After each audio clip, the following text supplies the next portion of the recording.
right. Hello everybody, I hope all of you are doing very well. Talk about timing, right? So welcome everybody. So let me say, Gypsy Girl, hey girl, Susie Q, hello, Delvin H, hello. So happy to see you all here. I know there are a few latecomers, and you know that's bound to be, as always, not a big deal. So let me just get some of these things adjusted here. I hope all of you are doing very well. I have a lot going on today, which is good, I suppose. I'm trying to make some space here. Well, okay, there we go. Give me just a second. I forgot to. I keep looking here when I should look at. I'm looking at my screen. I want to. I know I got the date of birth, etc., and I did some calculations for these people. I know a lot of people are coming in now. So let's see. Let me make sure I get it. Give me a few minutes, okay? And then I'm going to be right here. I just want to make it on a. Do it on a cleaner piece of paper. Nope, that's not even it. So let me see. Tina's. So Tina, Gail.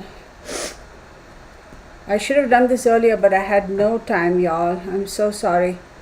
September DOB. DOD, September 21st, 1963, and December 7th, 1980. Oh my God. Way too young, y'all. Way too young.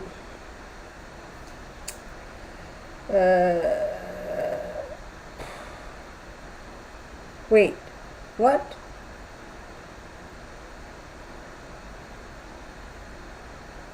So I'm a bit confused here because still looking. Okay, God heard.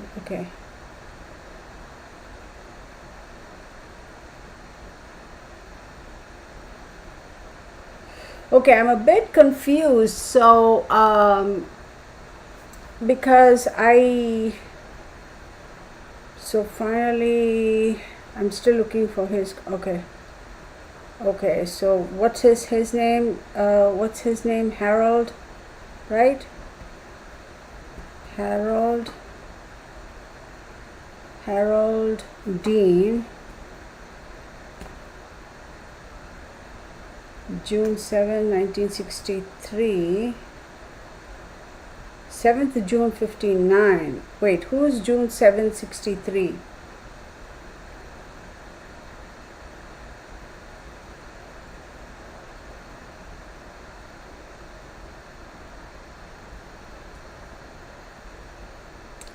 I don't think that is right. Give me 1 second, okay? Give me 1 second. Because I got conflicting date of birth for the father. Okay, so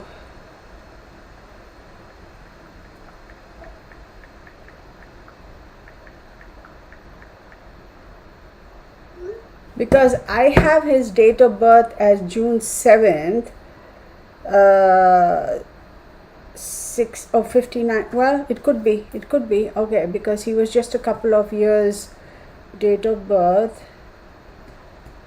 June 7th, 1959.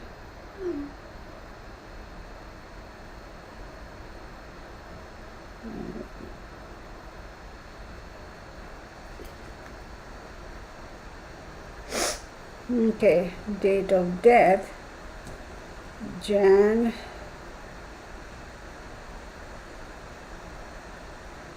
1981. Hang on, y'all. Sorry, okay? I do apologize because I got conflicting. I just want to know. Holly, right? Holly.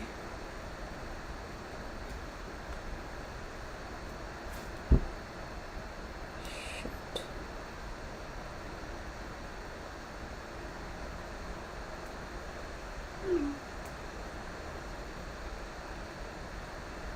So how can their date of deaths be different? Because they died on the same day, right?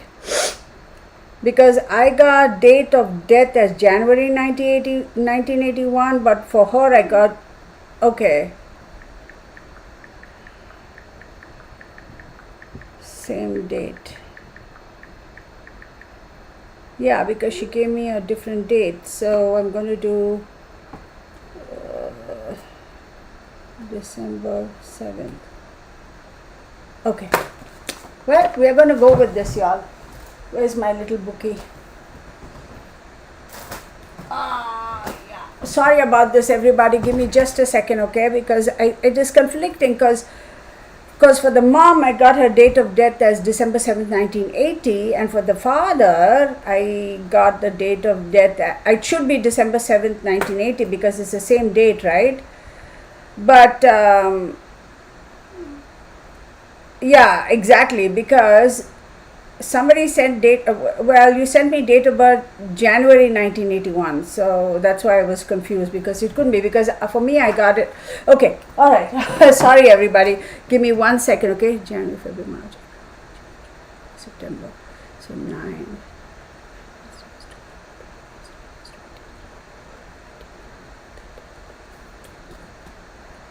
5, 12, 20, 30, 37. Okay, then 6, excuse me, 6, 30,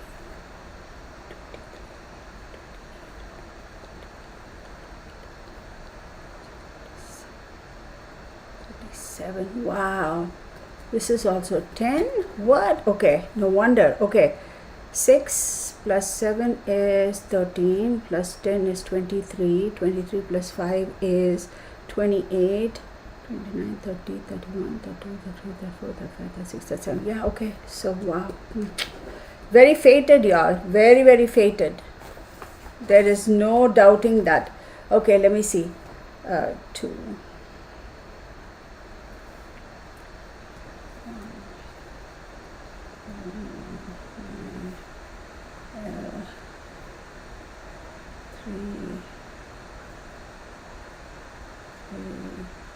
6.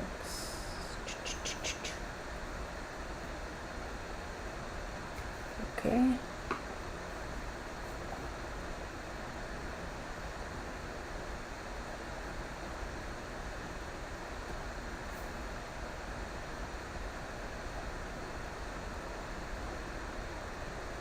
And Holly.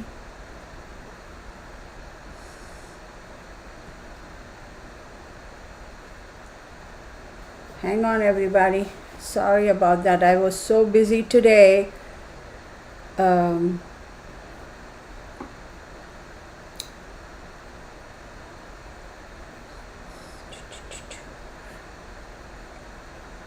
C-L-O-U-S.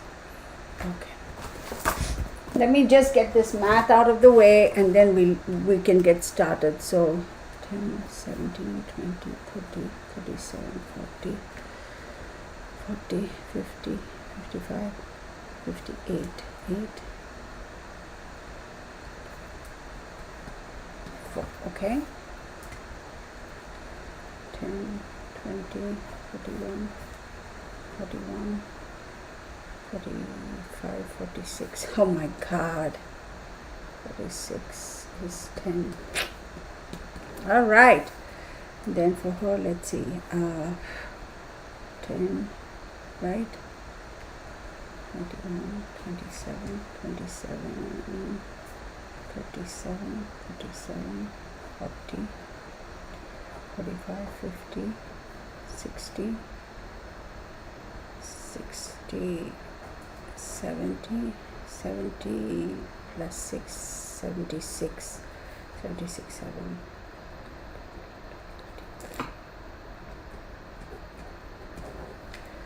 All right, so for date of September 21st, July, September 21st, Virgo Sun, December 7th, and for him June 7th. So June 7th is a Gemini Sun, right? And of course, oh my God. Where is the foot? Okay. All right, everybody. Oh my goodness. I thought I'd never. Sorry about that, everybody. I was just so busy today. It's been crazy. So I do apologize. I should have had this, taken care of. But I try not to do it beforehand. Also because I want it to be like fresh, like a new case. Sometimes what happens is if I do it beforehand, I know this has happened to me in the past, and I get so into it, then I start doing a reading, and I'm like, well, what's the point? So now that that's out of the way, let me take a moment to welcome everybody. Gypsy Girl, then of course Susie Q, Delvin, Aquarius Girl, Rockin' Robin, Carriage House, Courtney, hey Courtney, My Manx 100, Kathleen Cheney, Rockin' Robin, then who else? Pauline, hey Pauline, good to see you. Debbie Bagley, hello. Debbie, I think you sent me an email, correct? I read it, I quickly glanced at it, I didn't get a chance to respond, so thank you. Auntie, hello. Ali, hello. Lucinda, 5563, hey girl. Elizabeth Angiano, hello. Tasha Zumowski, hello Tasha, you are new here. If yes, welcome. If you have been here before and I haven't acknowledged you, I apologize. Danica Kimball, hello. The Carriage House, yes I did. Okay, so let's get started. So the today's reading is all about this is some new case that has popped. No, actually it's a cold case that was brought to life, right? So what is this case? I don't even know which city and state it is. I don't know whether it is oh, that was you, Debbie. Yeah, thank you. I do appreciate that, Debbie. I really do. I saw the email and then I had to respond to some office stuff and I was like, yeah, I'm going to get to it, and I never got a chance. So I want to say, hey Tammy, this young couple, Harold Dean and Tina Clouse, were found dead, or their bodies missing or something like that, and they had a child, or their bodies were found but the child was missing, so nobody knew what happened to the child. And 40 years later, somehow somebody was able to track that child, and she's about 40 years or whatever now, because when that incident happened in 1980, she was apparently about a year old. And they were able to find her. Until now, none of her family members knew of her existence. They just thought that she's just gone missing, right?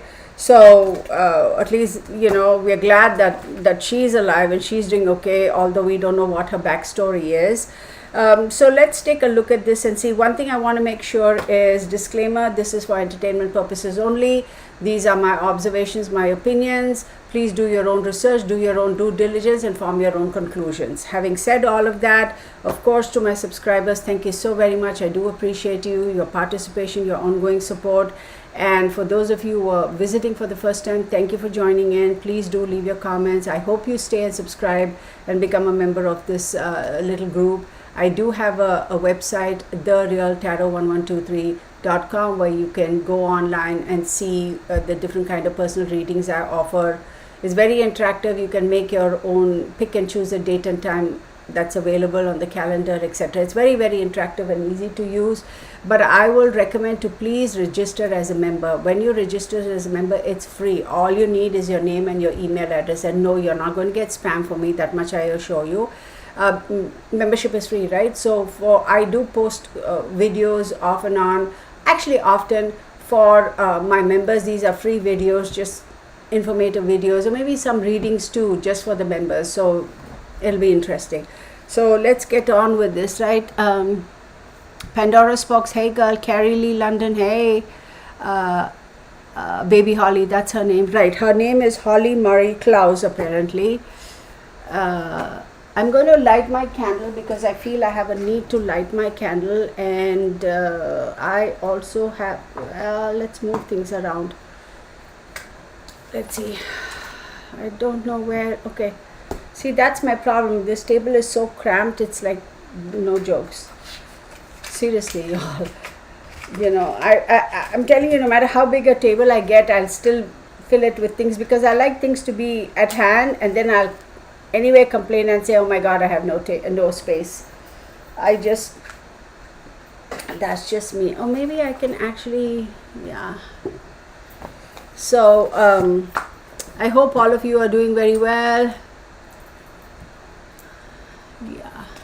Isn't it sad that, like, you know, for all these years she's missing? Oh. And well, we're glad they found her, but her parents, I mean, she was just 1 year old. I mean, what did she see as a year-old child? If she saw anything, does she recollect anything? Who knows, right? And the trauma, what has her life been like? Nobody knows, right? Okay, so we are going to do a bunch of stuff. Let me put away all this as usual, because I have 825,000 million things going on over here, right?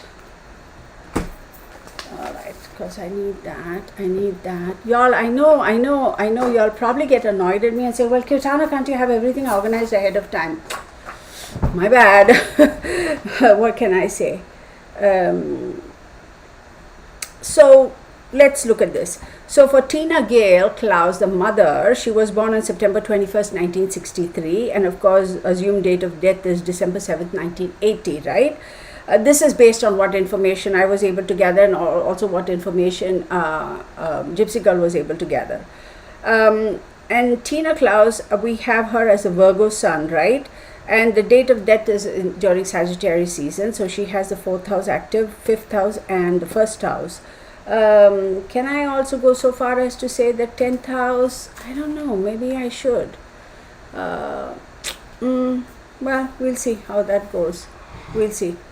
And for him, Harold Dean, date of birth June 7th, 1959, so he's a Gemini sun, right? And date of death is December 7th in Sagittarius season. But here are the things, like date of death, of course, is 10 and 10, but for him, his name and the date of birth both vibrate to 10. And of course, we reduce it even further and come up with 1. So that's pretty interesting. I'm going to go so far, even before I pull out any cards, I'm going to go so far as to say, I would not be surprised if this had something to do with him from his side. Something was some drama there. Okay, I don't know. I don't know yet. We'll see. And also, I do believe that it could be something to do with family or extended family from his side. Now, Holly Marie Clouse, she again comes up to 4. So for her and her mom, they're both 4. Harold Dean, everything is 1. Okay, never mind. Let's just get started, because you know we can go on all day. All right. I'm gonna keep this here because I will need it. I don't even know, y'all. Seriously, sometimes here, let me stick it there because I never have enough space. So let's do this. Let's pull up some cards just for Mom, Tina, right? So if she is a Virgo, right, for her the 4th house and 10th house. So 4th house for Virgo is 1, 2, 3, 4. Is Sagittarius. Look, she died in Sagittarius season, y'all. Dang. Okay, that's something. And so 1, 2, 3, 4, 5, 6, 7, 8, 9, 10. 10th house is Gemini. If you calculate it as 10, but if you reduce it to 1, then of course it's Virgo. So if you leave it at 10, Harold Dean is a Gemini sun. Figure that. So let's take it from, and you know, for those of you who may get a little annoyed at me, like, why do you go on explaining about these things? I hope my intention is not to annoy you. It's just to share information. I know a lot of you are also wanting to learn tarot and wanting to learn a little bit of astrology and all that stuff. I mean, y'all are all my subscribers, so this is an opportunity for you to pick up little bits and pieces, okay? So Tina Gale Clouse is a Virgo sun. She has the 4th house, 5th house, and 10th house activated. So Virgo meaning 1, 2, 3, 4th house is Sagittarius. She died in Sagittarius, right? December 7th. 5, 6, 7, 8, 9, 10th. And 10th house is Gemini. And Harold Dean, her husband, is a Gemini sun. So if he's Gemini, 1, 2, 3, 4, 5, 6, 7, 8, 9, 10th. For him, if it is the 10th house, is Pisces, and then for her the 4th. Okay, let's get started. So let's see what cards come out. If we get a Virgo, a Gemini, a Sagittarius, right? And the 4th house, 1, 2, 3, 4, and Cancer, we'll see. Thank you. I appreciate it. Yeah, it's like, yeah, it's a little educative, right? I mean, y'all are interested, y'all can kind of, pick up here and there.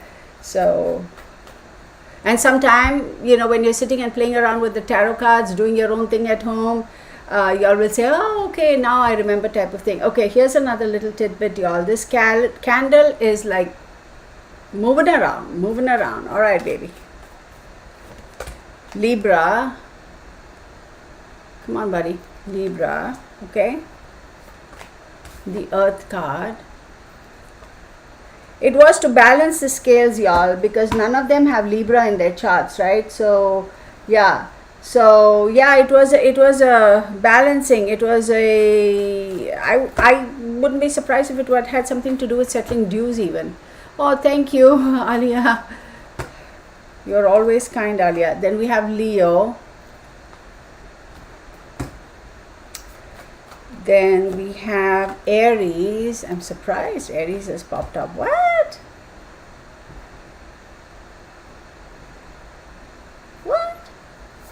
Huh. And then we have Aquarius. These are interesting cards. So let's see. So we have Libra, right? Libra is the 7th house in the zodiac, correct? 1, 2, 3, 4, 5, 6, 7. And 7. Libra is ruled by Venus. And Venus is what? Venus is... Let's leave Libra aside for a second. Venus is the mother, typically associated with the finances, with the comfort, security in life, etc., etc., etc. And Libra is all about balance, right? Libra is all about wanting to find balance. It's having the ability to be moderate. It's being controlled. It's being moderate. Wanting to be fair. Wanting to be equal, right? It's all about that. And Libra, typically Librans,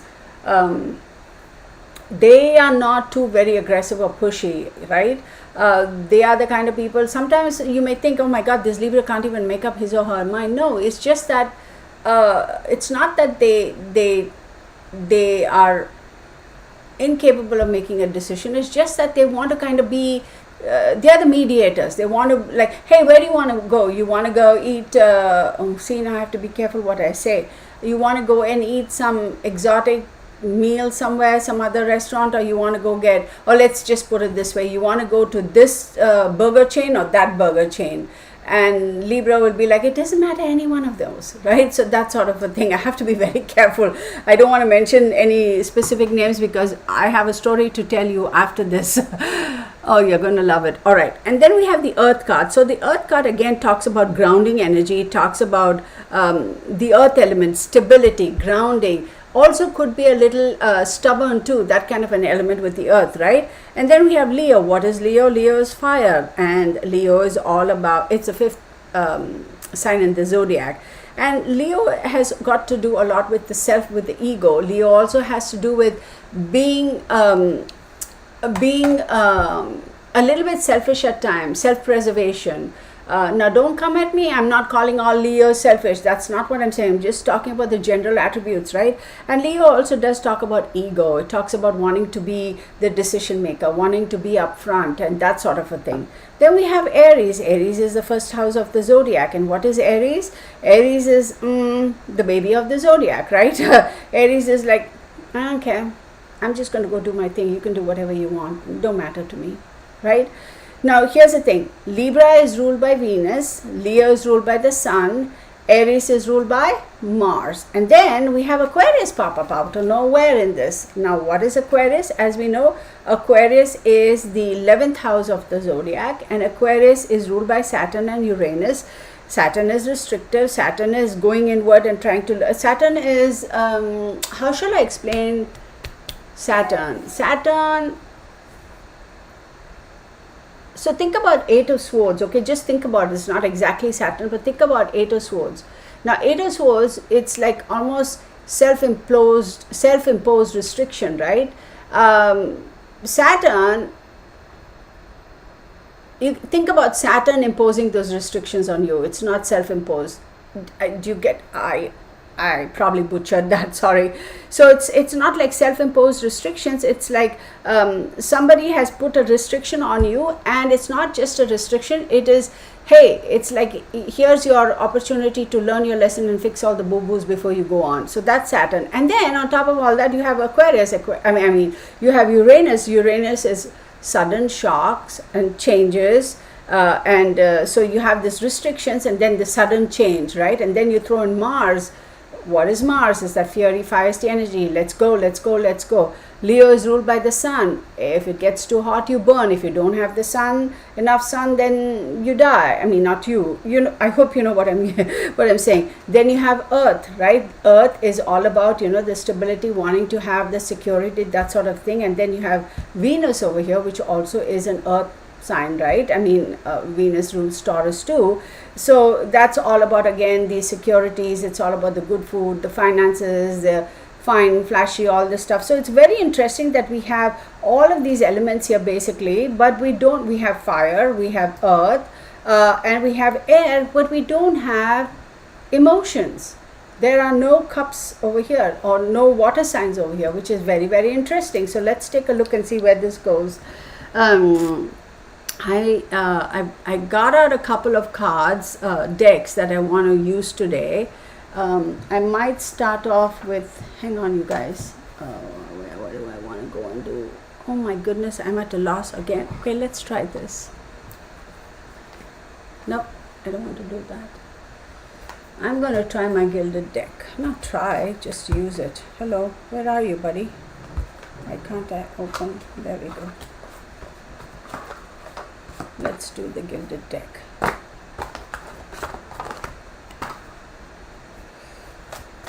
Very interesting. See, because for them, they have Virgo and they have Gemini and they have Sag. So it's interesting that no cups is here. There are no water energy. There's no emotions over here.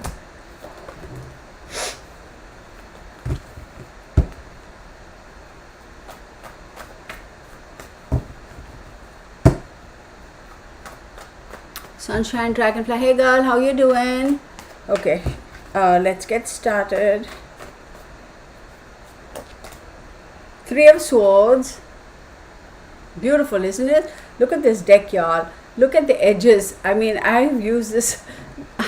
Can you see? Well, you probably can't. I've used this deck like, oh, it's beautiful. Three of Swords. Queen of Wands. Okay.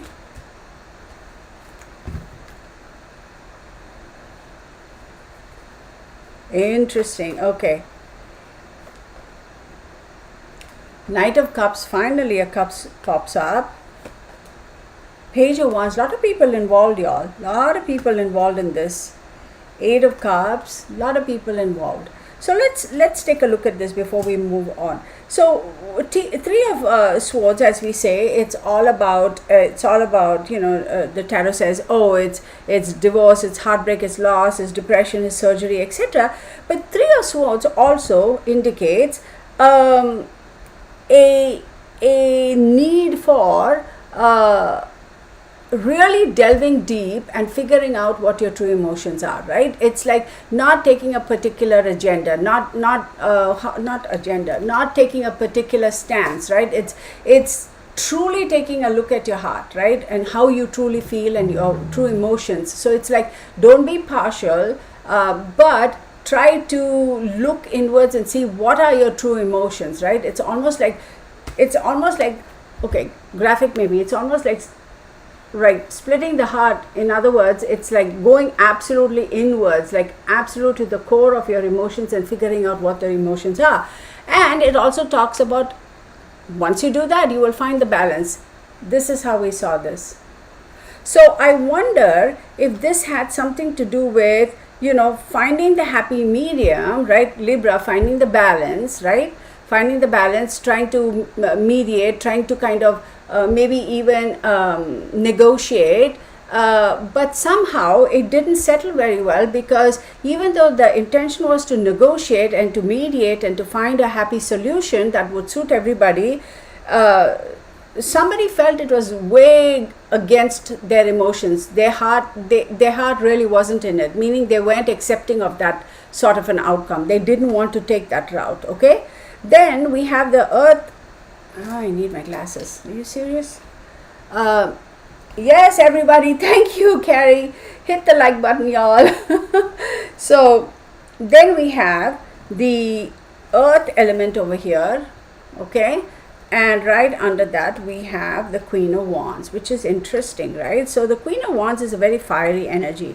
And when you talk about the fiery energy, the Queen of Wands does talk about somebody who is very confident, self-assured, obviously a mature person, and typically the queens are associated with mothers and that sort of a thing. Yes, in this case, Tina was just a young lady. I mean, how old was she? 20, 21 something, but still nevertheless a mother, right? So it's about somebody who was confident, who was feisty, who had the ability to take action, somebody who was very self-assured, and right under the earth card. Now, I will say this individual, the energy is that as much as they were all about taking action and going forward and doing whatever they wanted to, their goals, dreams, hopes and aspirations, etc., they were also very grounded. Now let's take a look. When we say 4th house, 5th house and 10th house, now what does the 4th house indicate? 4th house indicates home, mother, right? It indicates property, it indicates your emotions, your family roots, that sort of a thing. And 5th house, what is the 5th house? 5th house talks about children, talks about love affairs, it talks about speculation. Now when we look at this, you have the, I wish I could show you, y'all. Well, let me see. So you have, let me see, I'm going to try and show you in the order that I see it. So bear with me if it, oh, see, okay, let me see. You see that? That's how it is. Okay, so let me set it down. So I'm going to say wanting to find a balance, wanting to find a happy medium, and wanting to have that equilibrium, not be too pushy, and yet negotiate and find a solution that would suit everybody. But then again, the fact that she was also, well, she was a mom, and that very, I do believe that she would have been somebody who was very clear about her goals and aspirations, or what she wanted to do in life and that sort of a thing. I don't think she was a pushover by any way, shape or form. She had hopes and dreams and aspirations, and yet she was quite grounded, right? She liked being a mother. But there is that little bit of conflict over here. Do I want to go off in this direction and do whatever I want in terms of my goals, hopes and aspirations and dreams, or do I want to kind of find the happy medium, happy middle, and just stay in this particular state or whatever? But I'm also going to tell you here, whatever this situation was with regards to whoever the perpetrators are, I think they were quite conflicted with her. Okay, I don't think they were very happy with her in terms of who she was and what she intended to do and what she was capable of doing. Okay, let's leave that for a second. Then let's move to the far right over here. We'll come to the Leo card in a bit. We have Aquarius, and then, I'm sorry, Aries, Aquarius, and right under Aries we have Page of Wands, and right under Aquarius we have 8 of Cups. Now here's the thing, for Harold, I got that paper over here, so I'm just keeping it here so I can look at it. Actually, let's do this. Right, there we go. Stay, man, seriously. Oh my goodness, of course there's always drama, girl. Okay, Harold Dean, he is a Gemini sun, and he has everything in the 10th house, and if you reduce it even further, it's 1. So let's take a look at the 10th house. What does 10th house mean? 10th house stands for career, reputation, morals, and life goals. Now if you reduce it to 1, the first house talks about yourself, your individual self, right? Your physique, your body, how you present yourself, how people think of you, what do you want them to think of you, that sort of a thing. So yeah, that's not helping me one bit. Sorry y'all, hang on. It's metal. I get annoyed at myself, and then I still, there, stay there now, and don't you dare move. So when you look at those things, for him, he has Aries, so a lot of Martian energy, right, for him, based on the cards that are popped up here. Because of Aries, it's all about wanting to go forward and take action. Now, keep in mind, he's a Gemini, so he can deal with, Geminis can deal with fluctuations. They can handle swift changes. They can handle, they're not afraid. Change is, some people are afraid of change. Geminis are typically not afraid of change. They can deal with it.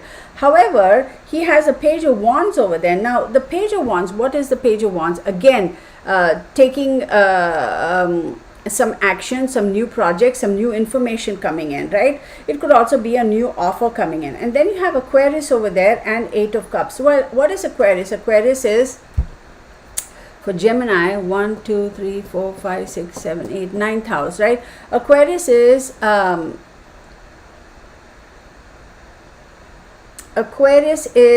like I said, ruled by Saturn and also Uranus. So it's all about, learning your lessons, completion of a cycle. It's going through the whole process from 0 to 10 or 0 to 9 and starting again. And then Uranus come in and there and say, oh wait, these are heavy hitters, Saturn and Uranus, and Mars also for him. Just pull you out of this situation and put you over there. It's like a sudden, unforeseen uprooting of a situation, a situationship, a relationship, a way of life, a way of thinking, a way of living.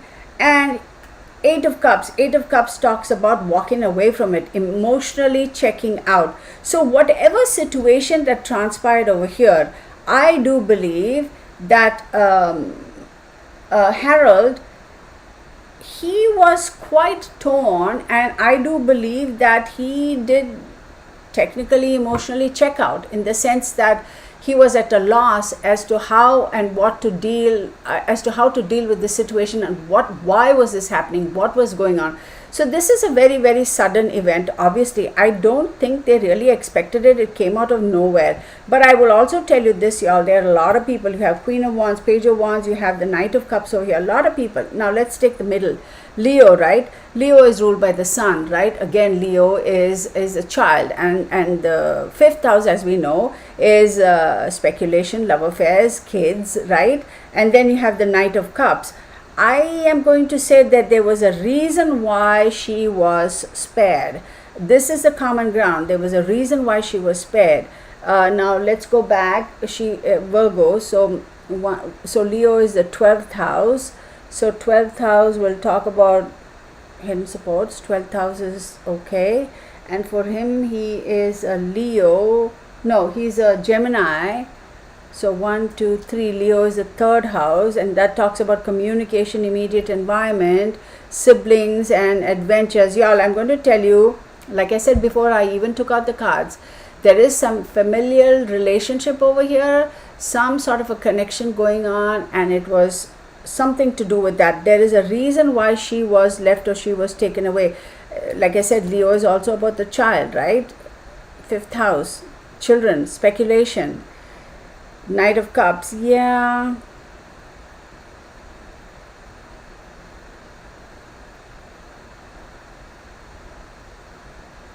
See, Knight of Cups also talks about a very emotional, charming offer, information, somebody with that energy coming into your life. Y'all, I'm going to say that they were done for because somebody wanted the child.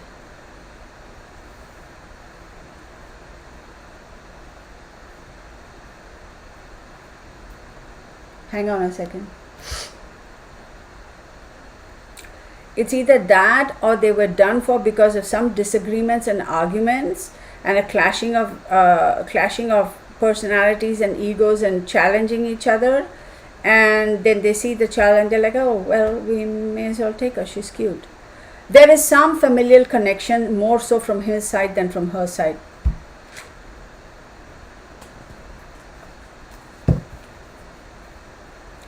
Known to him, at least. Known to him. If not familial, then known to him. Yes, y'all, this is the Gilded Tarot deck by Ciro Marchetti. Oh, here, this one. This guy. Oh, come on, focus. This one, yeah. This is a beautiful deck, and I've had it for so many years. It's like, hey Pandora, how are you doing? Very interesting, y'all. This is somebody known to them. I don't think it is a stranger who did this. I don't believe so. I'll take these 4 cards. So let's take a look. Oh my goodness, we have the Lovers card, which is Gemini, and he's a Gemini. Shoot. Okay, well. Then we have the Fool card, right? 5 of Swords. Oh my word. And then the 6 of Pentacles. Yes, y'all. So what I'm going to say is, what is Gemini? Gemini is ruled by Mercury. He is a Gemini sun. This is definitely somebody, at least my opinions, right? This is some sort of a connection he might have had from his side, whether they were his extended family. I'm not blaming anybody. I'm just saying what the cards, don't come at me. Or somebody that he knew. Now the Lovers card also, right?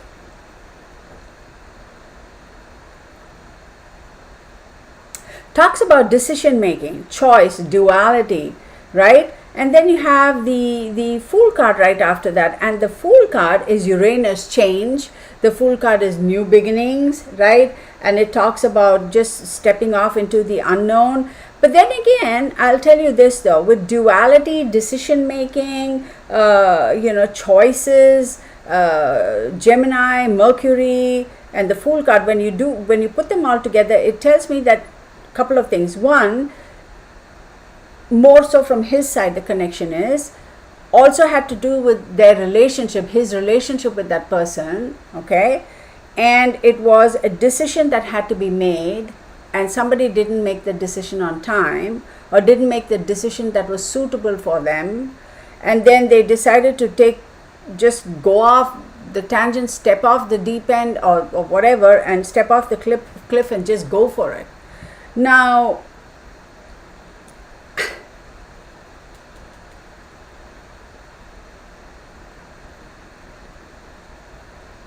remember for Holly, I said we have 4, and 4th sun sign is Cancer. Look at this card, okay? Look at this card very closely. One hand he's got Gemini, and the other hand he's got Cancer. Sorry y'all, yeah, I jammed this finger in the door and it cracked, and my nail cracked, and oh, I was ready to scream. But anywho, so it's very interesting. It's also indicative of a new beginning, wanting a new beginning, starting off something new.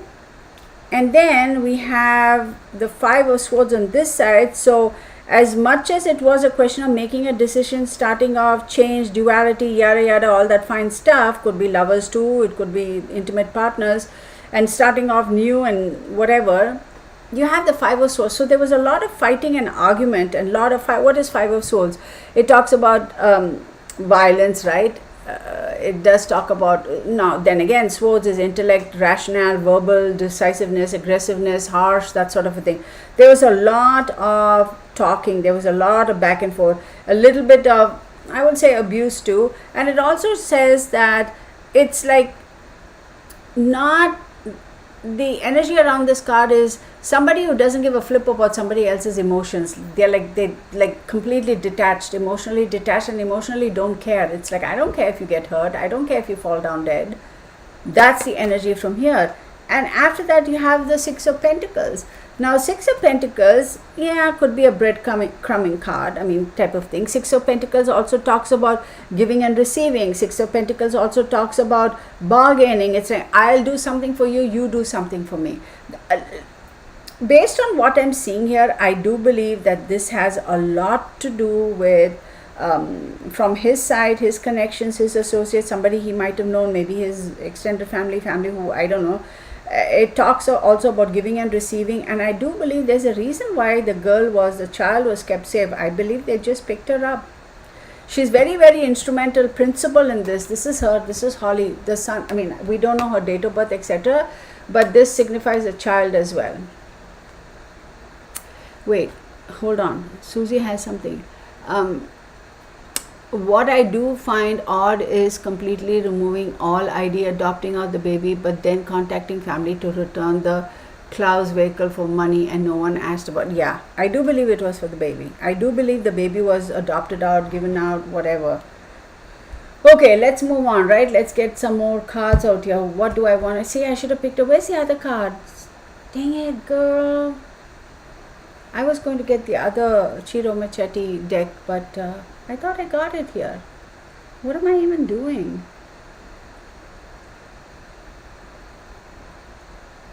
Oh, duh. Y'all, I tell you. Now, this is another deck by Chiro Machete. This is the Grand Lux Tarot. His artwork is great. I like it. Right? I was like, I took out that deck too. Where did I put it? Where did I put it? We'll just take it out. Whoa, whoa, whoa. Hello, baby. Would I call this deck a little bit more darker? No, but the art, yeah, I suppose. No, not really. Okay, never mind. So let's go.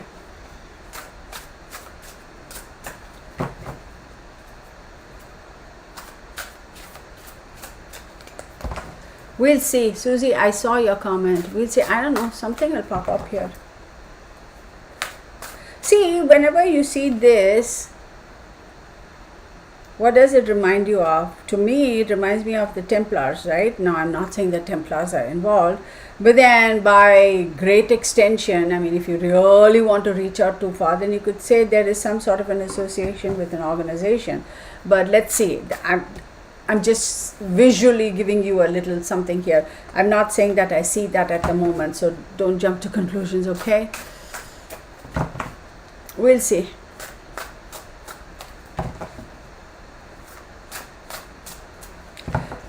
I'll tell you, the mom, she definitely did. She was like, what do you want me to do, man? I mean, she fought for the baby. I'll tell you that. The Fool card is also indicative of a newborn, right? A child.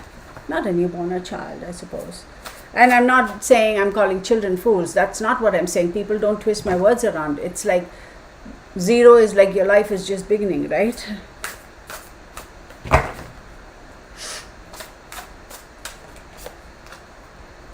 Coins, Ace of Coins, or Ace of Pentacles. Oh, oh God. Damn it. Oh my God, y'all.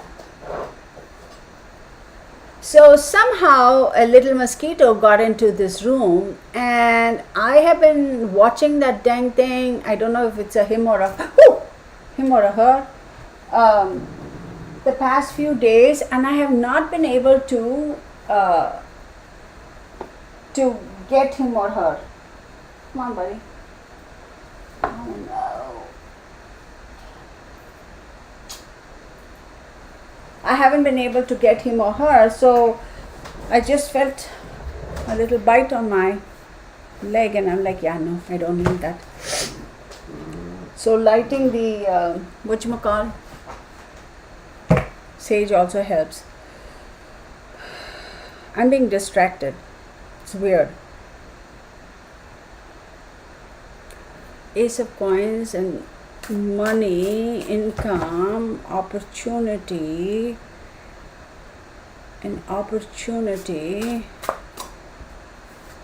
right? And then we have the Earth card over here with the Queen of Wands, and then, oh my God, look, the Strength card.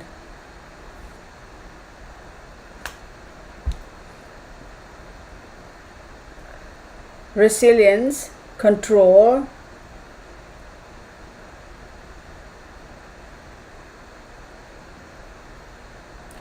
having the courage to make a decision,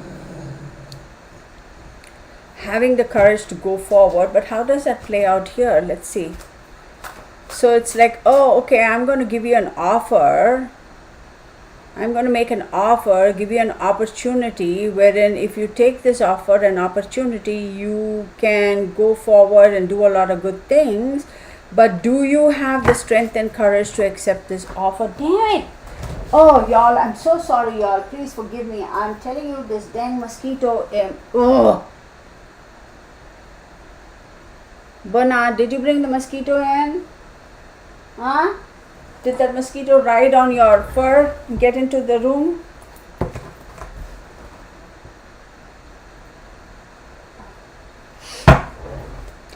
So do you have the strength to accept this offer and move on? So let's see.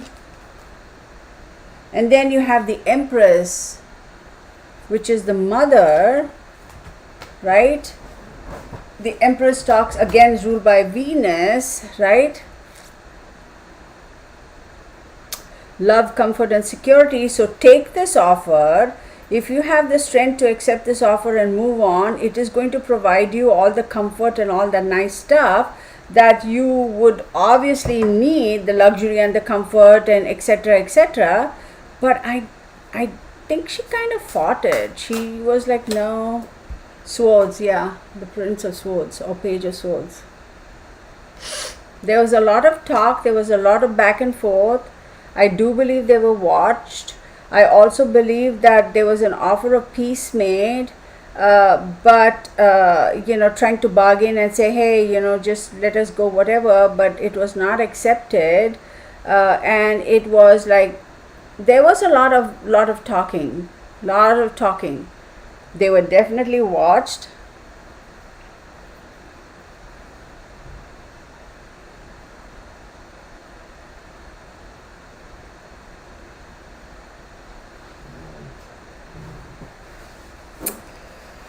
Okay, an air energy, Gemini. I am going to go so far as to say that this individual, I don't know, y'all, somebody should put it in the comments.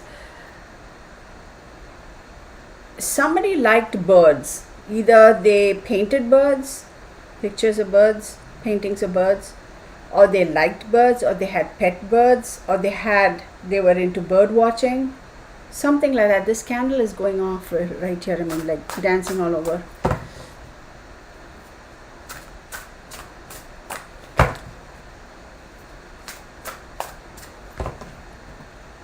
Wait, what?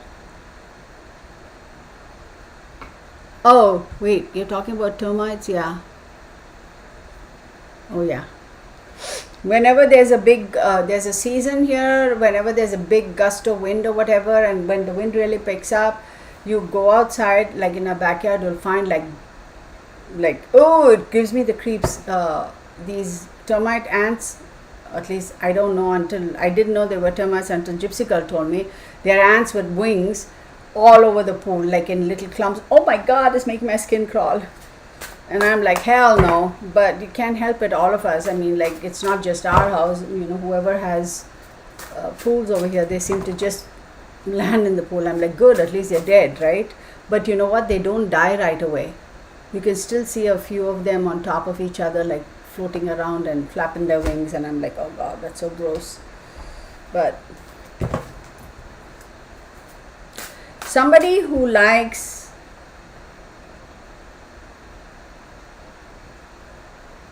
also something to do with the color purple. Something to do with the color purple, whatever shade of it. Purple though. Ooh, dang! Sorry, y'all. I'm just like all over right now because I feel like everything is stinging and biting. I mean, of course, it's not. I don't have bugs in this room, but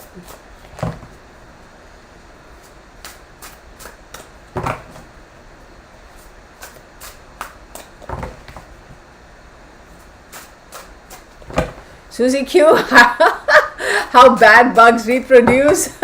We should keep that conversation have that conversation on our Zoom, right? Oh my God. Then we have 7 of coins. Why is there so much of money involved here? Why? Now, what is the 7 of coins? 7 of coins talks about patience, working hard, and knowing that the rewards will come later. So I suppose it kind of matches what they're saying. Somebody over here said, right, that the family moved to Texas for job opportunities or something like that. So maybe that is kind of validating that. So it's almost like, okay, I'll put in the effort, and know that it's going to pay off, but it's going to pay off sometime, and we're okay with it, right?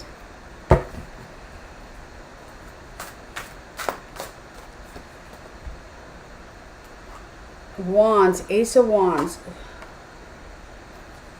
See, there's a lot of, okay, we had Ace of Coins, Ace of Wands. Yes, I can see that. Going in for a new job, maybe, new opportunity, new urge to create something new, but also this is a card of masculinity. It's like, symbolic of the male phallus, of course, but it also talks about,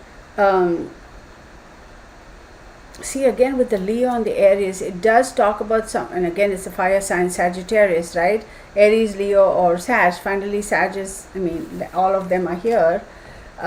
It does talk about creating something new, the urge to create something new, but it's a very fiery, fiery, energetic, high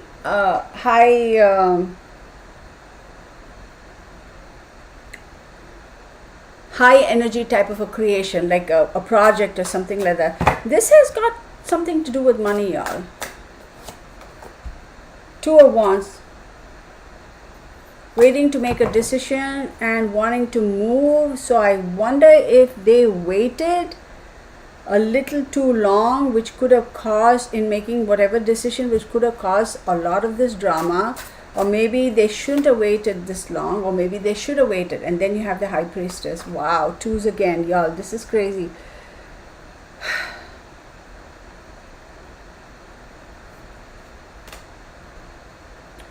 High Priestess is ruled by the moon. There's some stuff that is hidden. Again, the birds, y'all. Again, the birds. There was information that was being... There were people in different locations calling, talking, information. A lot of birds. So birds is chattering. Birds is carrying information back and forth. Birds is, okay, let's talk here. Hey, you tell me this and I'll go there and tell that and come. So there are people involved. And this High Priestess is also telling me there is something that is most certainly something that was done behind the scenes. Now, and you see the moon here, the High Priestess.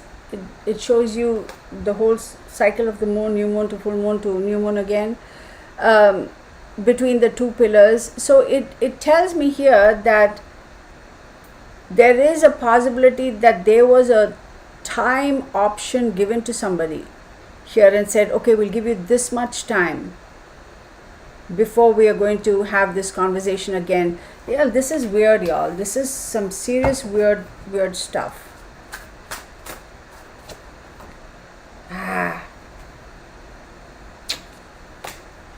Which most certainly put them in a situation.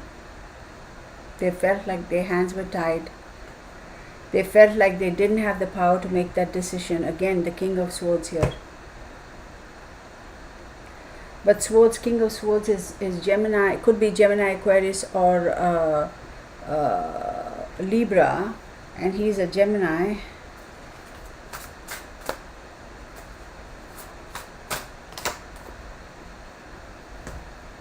The Ace of Cups, emotional offer. So we have the Ace of Pentacles, Ace of Wands, and the Ace of Cups.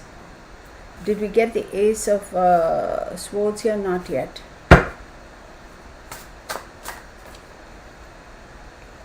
And the Six of Coins again. All right, I'm going to stop with this deck.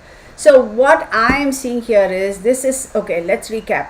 This is definitely somebody who is known to Harold Dean, okay, more him than the mother. Either extended family, an associate, a friend, whoever, that sort of a thing. There is a lot of financial give and take going on. There were offers made, there were opportunities given. Hey, can you do this, and try to bargain and barter and come to an understanding. And for whatever reason, I think Tina was not on board with it. And so finally then the decision was, well, okay, well, if you're not on board, we can't wait any longer, because we've given you enough time. We also told you we'll have this conversation another time, and you still haven't made a decision, and now we'll make the decision for you. I do believe that's how the whole thing happened.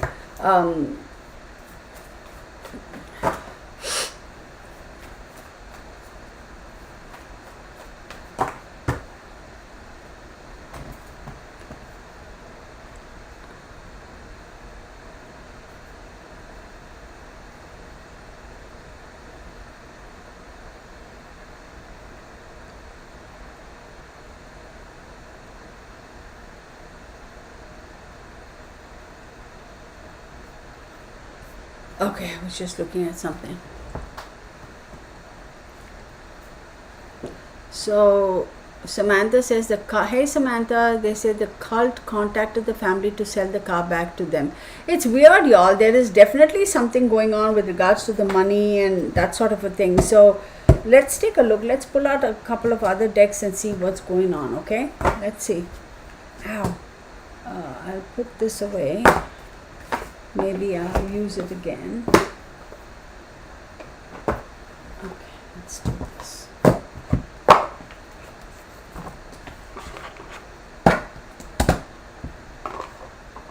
Is this what I wanted to get? Oh.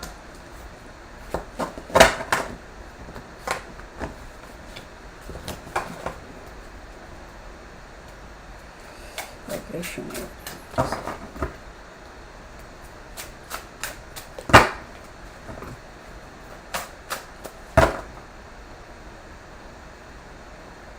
Very interesting that the child was spared.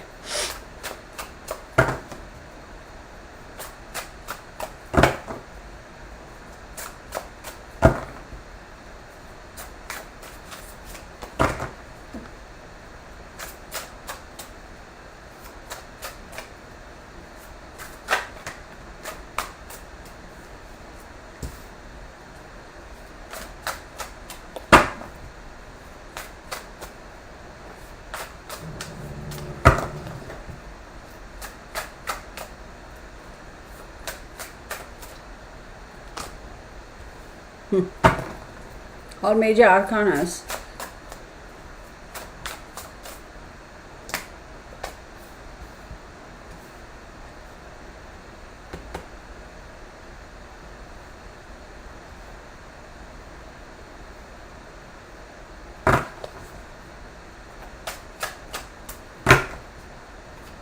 Okay, these cards that I'm using, y'all, it's a little bit adult in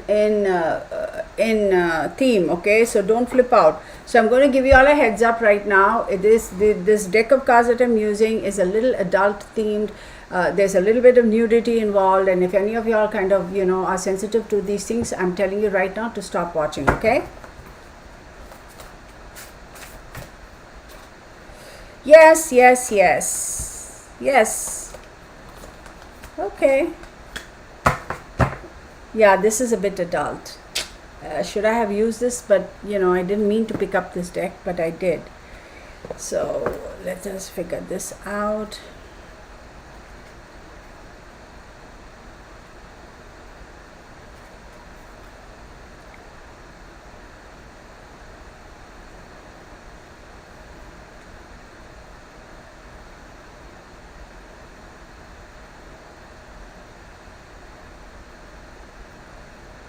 Knight of Berries, right?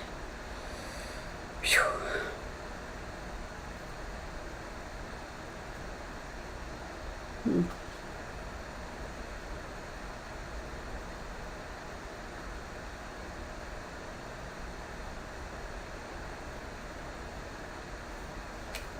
Hang on, y'all.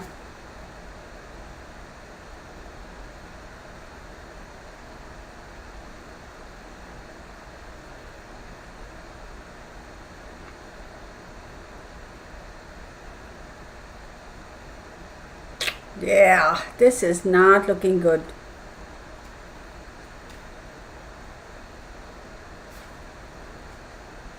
Not looking good.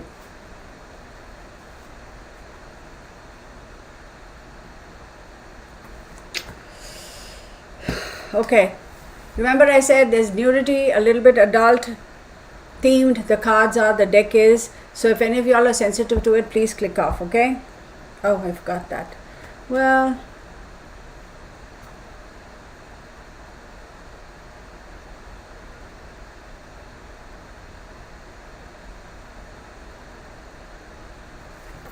okay.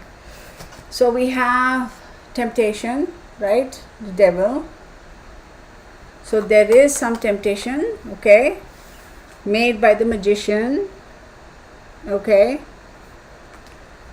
So definitely they were tempted by the magician. We'll go forward with this. And this is the Knight of Swords. If I can pick up this, hello. Can I pick up this card even?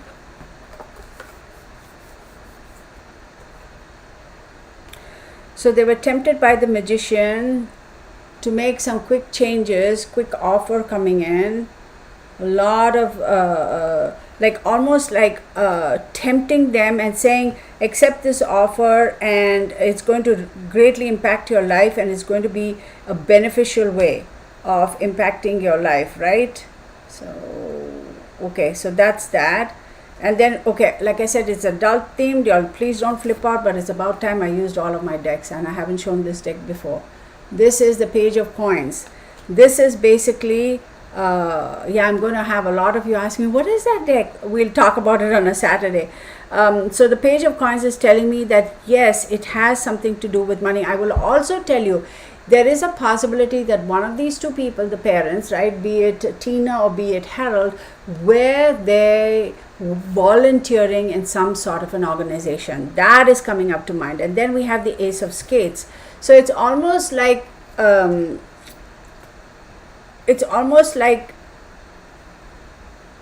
you have not them, not Harold and Tina, but if they were volunteering for an organization, maybe that organization had a front and they were doing things at the back, like just whatever, right? And then you have the Baron of Books. This is very interesting. Look at the imagery.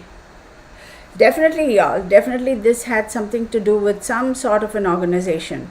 Now, people are going to flip out when they see this card because they're going to get all up in arms. But for me, it's just the artist's rendition, and I like this deck. It's worked for me. So, and then you have the Ace of Books. Okay, Page of Berries and Knight of Berries. Again, very adult themed. So if you don't like it, then I'm just saying. So this has, it's almost like this organization that they might, okay, so they were tempted by the magician. The magician is saying, I'll do this, this, this, and this, and I'm going to give you this.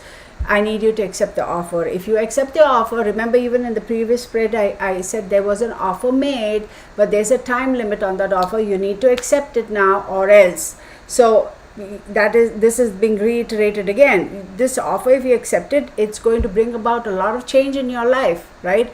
Quick, fast change, but you need to accept it. I'm not going to keep this offer open forever. It has something to do with money. They did try, they had some kind of a volunteering kind of a position maybe, or they might have asked to be, somebody might have asked them to volunteer, or they might have said, hey, can we, something like that. And this organization, they were doing something else as a front, but there was a lot of mischief going on at the back. And there is definitely somebody over there who basically maintained the checks and balances. In other words, somebody who made the decisions with regards to the organization of the people that were involved, that sort of somebody maintaining checks and balances. But here's the thing, again, I'm going to say there were offers made, y'all. Offers were made.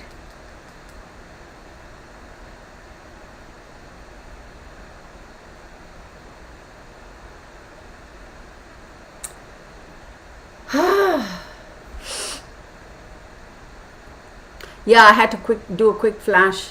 Actually, I didn't mean to take out this deck, believe it or not. I didn't. I was reaching out for another deck of mine, and even though I was wearing my glasses, somehow I picked this. Then I figured, hey, it's meant to be shown, so I'll show it. I'm going to also say that, remember I said there is a front, this organization is a front for something. Whatever it is that they're doing behind the scenes is not necessarily,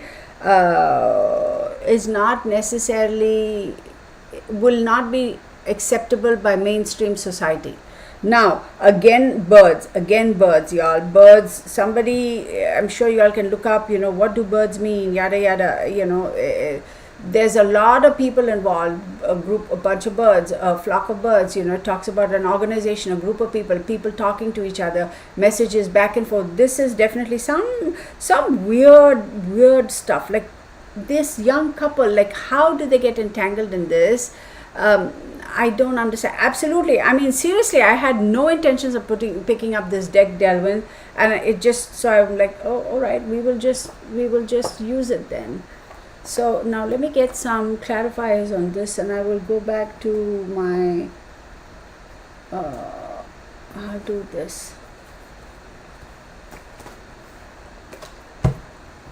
See, that child was very purposefully left alone, and I wouldn't be surprised if she was removed from the scene first before they went after.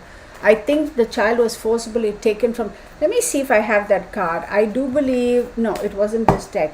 I do believe the child was forcibly taken from Tina. Let me show you the card, even if you just look at the card. But she didn't want to do it. Hang on one second. Let me find that card, okay? And of course, watch. It'll be the last dang card that I find, right? As usual. Or maybe not. See, this card, the Empress popped out, right? Hanging on to that child. Remember, see how young that child is. Definitely looks like, around Holly's age at that time, right? Hang on, I'm going to find that card. It's very interesting. Even, forget about reading tarot. Even if you look at that card, the message it has is quite incredible.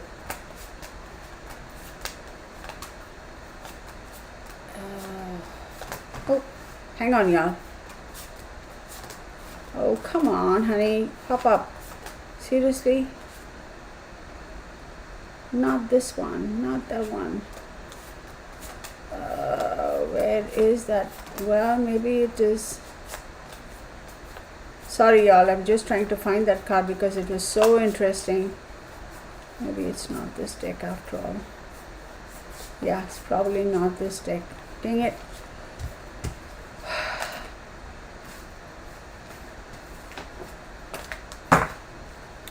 I think the child was forcibly taken from them, and I don't think that they wanted to let them go, and the child was removed from the situation before they actually, I wouldn't be surprised if this is a flat out execution type of thing. I will not be surprised if that is how it went down.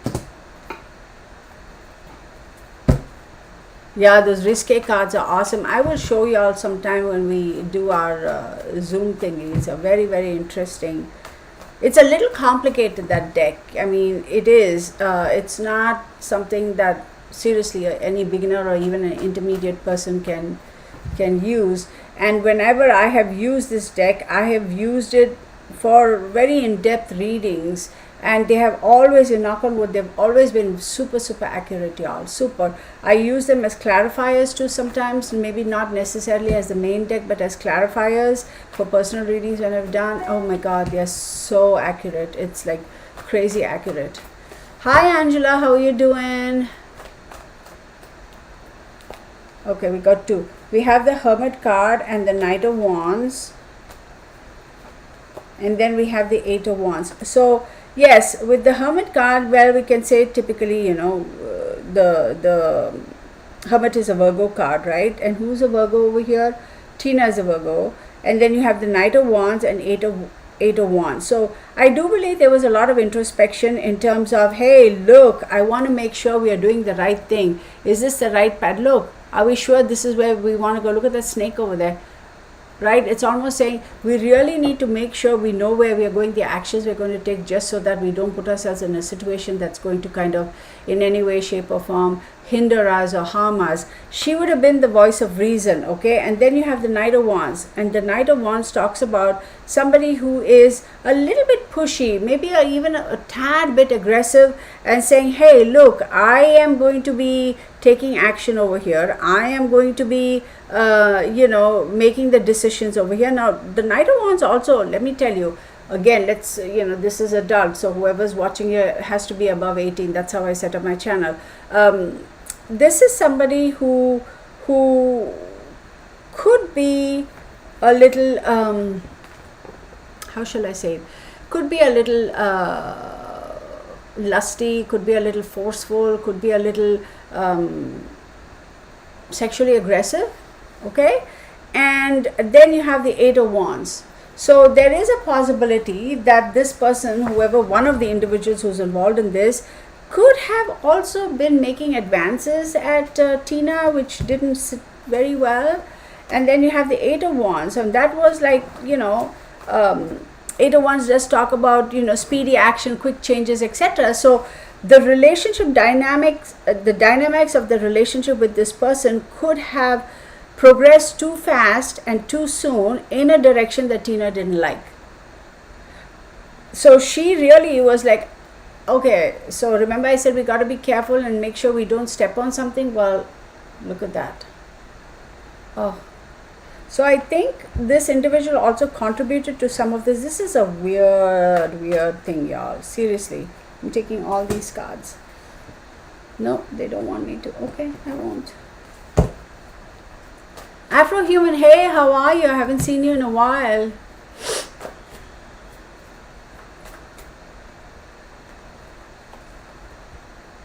Page of Pentacles. And then you have the Queen of Cups. I'm going to take this. And then you have the King of Swords. Well, King of Swords is, Gemini, Libra, or Aquarius. So King of Swords could have been Donald, because he's a Gemini sun. But we have the Page of Pentacles. Again, information coming that could benefit financially. Queen of Cups, again, could be, even though Tina is a Virgo, and Cups is Cancer, Scorpio, Pisces. When we talk about Queen of Cups, we talk about somebody who is typically the person who provides emotional stability, the person who provides, who you would go to like, oh mom, I need to talk about this, or whoever. It doesn't have to be a mother, but somebody who you would rely on for that emotional support. So there is a possibility that there is an older woman who is involved in this or somehow associated with this. You have the Queen of Cups and the King of Swords. Y'all, I'm telling you, it has everything to do with his side of the family or somebody he knew. This Queen of Swords is trying to kind of appease the King of Swords, and he's like, no, I don't think so.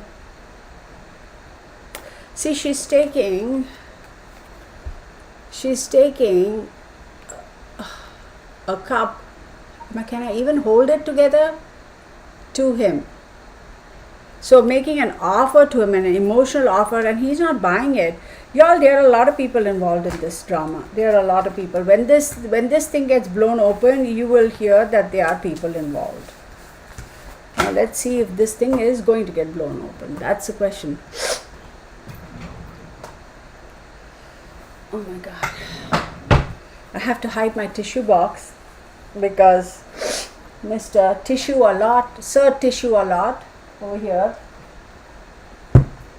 So I got some treats for him from the store. It's some kind of a jerky or whatever, it's good, and check the ingredients, made in the United States, all that good stuff. It's all approved, everything. I had to run out today for about, I was gone for what? An hour and 15 minutes, right? So when I came back home, and I wanted to get back home before Mark got here. So when I came back home, I called Mark, and he said, well, I'm 10 minutes. I'm like, oh shoot, I better get home fast. I wanted to set up a surprise for him, so that's why I wanted to come home soon. And so, I come home and Mr. Doofus over here, he's like all slinky and like, oh, you know how they try to shrink themselves into a little sweet dog and making those puppy dog eyes. I was like, oh, dude, you did something. And I went and checked to see if he had gotten the tissue out of the bathroom or the tissue in the kitchen towels, paper towels or whatever. Nothing. The trash cans, he had nothing. So I was like, oh, okay, well, whatever. So I said, okay, do you want to go out? And he's like, to pee. He's like, no. I was like, all right. After Mark came, because I had to take, I was trying to do a surprise thingy for Mark. And then after all that drama, I see that big packet of those jerky thingies. Ding dong, ding along has eaten half of it.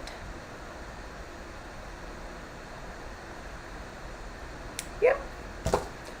So, Mr. Ding Dong Ding Along over here, he's like, I'm like, you end up with a bellyache, dog. I'm going to let your belly ache. I am not going to take you to the vet. I'm just not. Because you do stupid things, I'm not going to go spend my money. But of course, we say that, but we will take them to the vet. I'm telling you, he is like, and it's not like he doesn't get fed, y'all. I mean, seriously, it's like, the way these critters behave is like, I'm dying, I'm dying. There's no kibble in my bowl. Heck yeah, the bowl is half filled with kibble and all that stuff. Oh, I'm dying. And then, or it's like, do you expect me to eat this? The drama. Yeah, it's like, I'm telling you, y'all, the amount of drama I have with this boy. I mean, of course, I love him to death, though. But he is such a doofus. And he's got me so well trained. It's not a joke. He doesn't pull half these stunts with Mark because Mark just doesn't.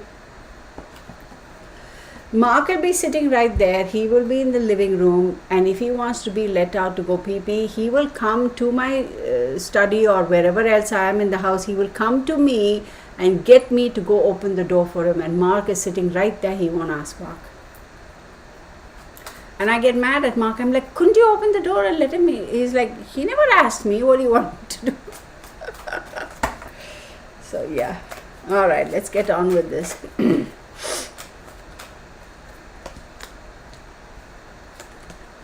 Ooh, interesting. Very, very interesting.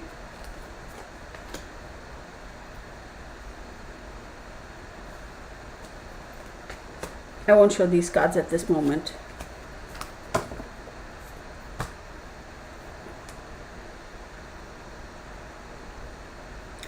Older people also involved, money, organization, people with finances, people with influence. There is money, there is organization here. Group of people who have the money, who have the social standing. Okay? And whenever they do anything, they make sure they do it like on the quiet. They don't go and they don't go and do things in the public eye. It's like very quietly they go about doing stuff. Do I want to use the word secretive? Possibly.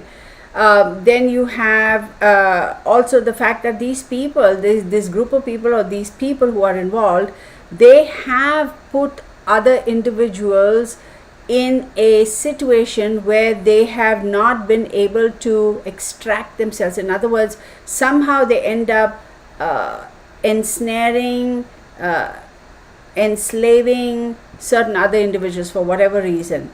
Then we have also the fact that it's almost like they make offers to you that are so lucrative, so interesting, so yeah, that'll make my life work, and then they put you in a situation where it's like you can't extract yourself. And it's almost like planting their seeds, like the roots growing so deep into you that even though you try to pull out the plant, some of the roots are going to remain over there. There's no way to leave that. Then we also have the fact that these people actually are quite known in society. I mean, I don't think they're complete strangers. I'm not saying that they are they're known in their circles. Let's put it that way. They're not just the average Joe or the average Jane. Now, I will say, whatever this is, whoever the perpetrators are, first and foremost, it's not a individual. It's not an individual, it's a few people involved in this. Secondly, this is because of his connections, be it his connections through work, his connections through family, his connections through friends, or his connections through career. Something from his side has come through. So let's take a look some more. So let's see. Carrie says Kirtana is the alpha he knows. No, girl, seriously. Well, yeah, he does listen to me though. That's for sure. A couple of days ago, we were just walking here in our cul-de-sac over here, like late at night sometimes, and just step outside and whatever.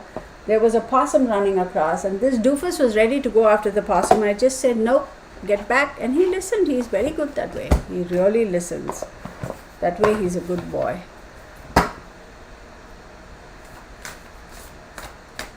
Well, that's true too. That's true too. I mean, there's no point in buying a whole bag and then wasting it, you know.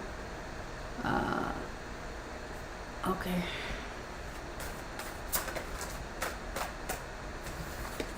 I don't know, y'all. I don't know if this is the deck I want to use. I'm not feeling this deck.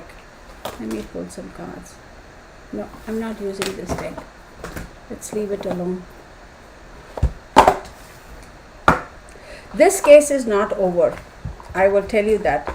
Is this case going to be resolved? I do believe it is going to get resolved. Absolutely, I do believe this case is going to get resolved.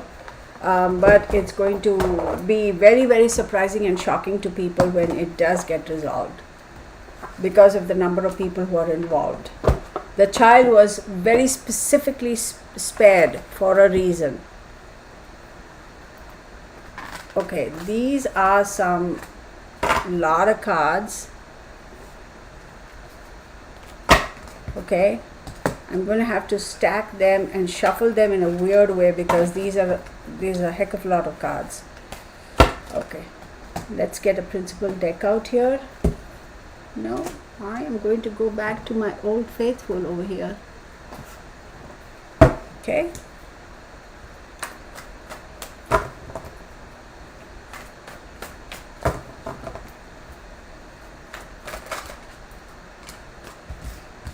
I'll show you the cards. Well, amazing. 5 of Pentacles. They felt they were left out in the cold for sure. The Sun card. Look, the child again. The child again. The Sun is symbolic of child. Ace of Wands. Masculinity. Somebody who is making a decision to take action. The Knight of Wands. Here you go again. Who's that lusty person? Ooh, interesting.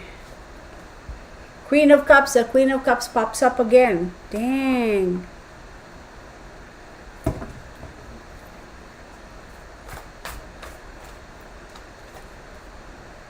Nine of Cups. Wish fulfillment.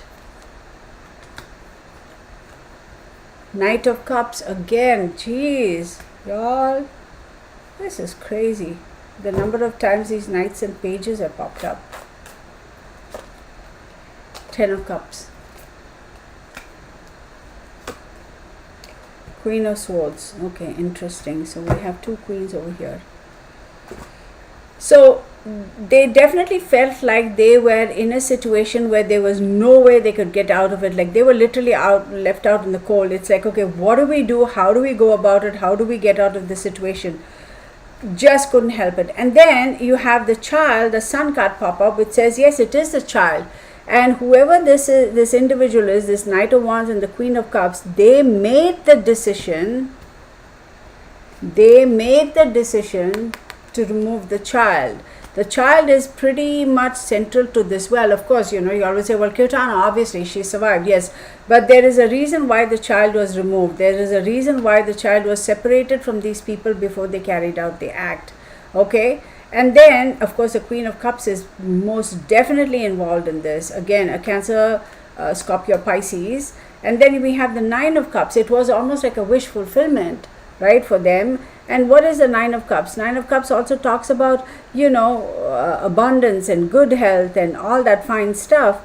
And then you have the Knight of Cups, again, making an offer, a proposal, And then you have the 10 of cups, which is having the complete thing. Y'all, I'm telling you, this child, the way these cards are reading, this child was removed and was given to somebody to raise, and for them it was wish fulfillment, and that made their family complete. Child was removed, given to somebody else, which was fulfilling somebody's wishes, all right? And it was like it was like almost like, look what I did for you, look what I got for you, look what I brought to you. And now we have the complete happiness, a complete family, like the 10 of cups. It's like everything, having that ideal family life. And then you have the Queen of Swords, right? Let's see what this Queen of Swords is all about, though. Why is she over here? Did they do it legally even?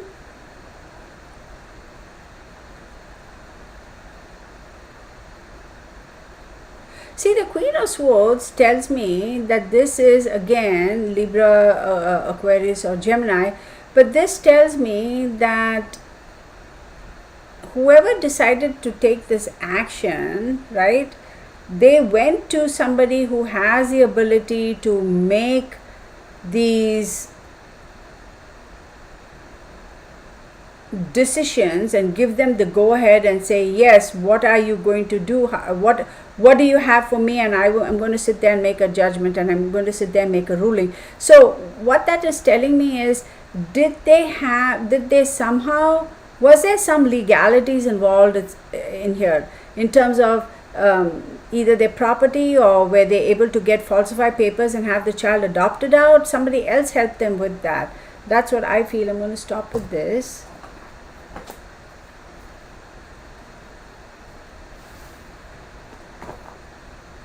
There's some sort of a legality type of a thing over here too. Look at this, y'all. This is that big deck. This is the tea leaf tarot. This is a beautiful deck, y'all. Now, I will tell you though, for those of you who are beginners, you could use this deck because it's really, not too complicated. But on the other hand, for a beginner, you can use it because you can just do pictorially whatever. But then if you are a advanced reader, then the sequence of which these cards pop out will tell you a whole nother story. This is another deck that can get very, very in-depth and very accurate. I mean, this is crazy. And for those who are into the Chinese zodiac and all that stuff, and I've had a couple of people say, I follow the Chinese zodiac calendar or whatever, and they just, out of curiosity, I ask them, and if they say that, I take out this deck, and let me tell you, it's so accurate. It is so accurate. It's seriously, it's like, because when you go look at the Chinese zodiac, it has everything to do with the year and the animals and all that, and this has a lot of that in it. The daughter was a year when she went missing. She's now 41 or 40 or something like that. There is some legality involved. There is somebody with power, somebody who has legal experience and power, who's also involved and helped them a little bit, help the perpetrators. But it has a lot to do with the child though.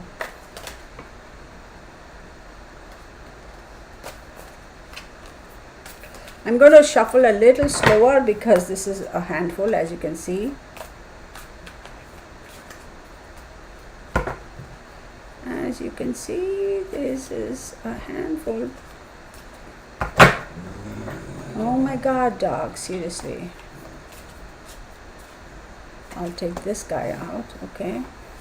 This guy out.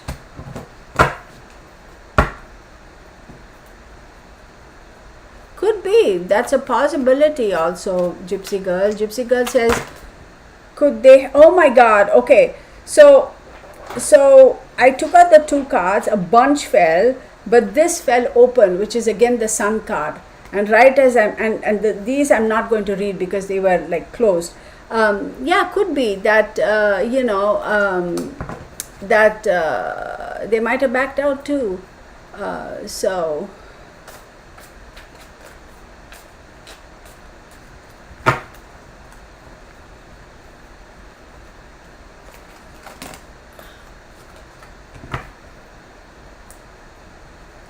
The name of the deck carry, this one is the Tea Leaf Tarot. The reason, okay, so let me say this. The reason I don't list all my decks when I do my videos, right? Y'all, I have more than 300, 400 decks, y'all, over here. I mean, counting every couple of days. I say I'm not getting any more, and sure enough, I end up. So I'm not going to list because I seriously don't know ahead of time which deck I'm going to use. So that's why I don't list them. There's no other reason, really. I mean, it's not like, oh, I don't want to share information. Oh, crap. That's not it at all. Well, 1, 2, 3, 4, 5. We have 5 over here. Okay. So this was the first one. This says a wall. Okay, and I'll explain it to you. This is a dark man. Okay, relationships. And this is the Sun card, which popped up. Let me do it in this order. And this is a fly. Bernard, what are you doing? And this is the vulture.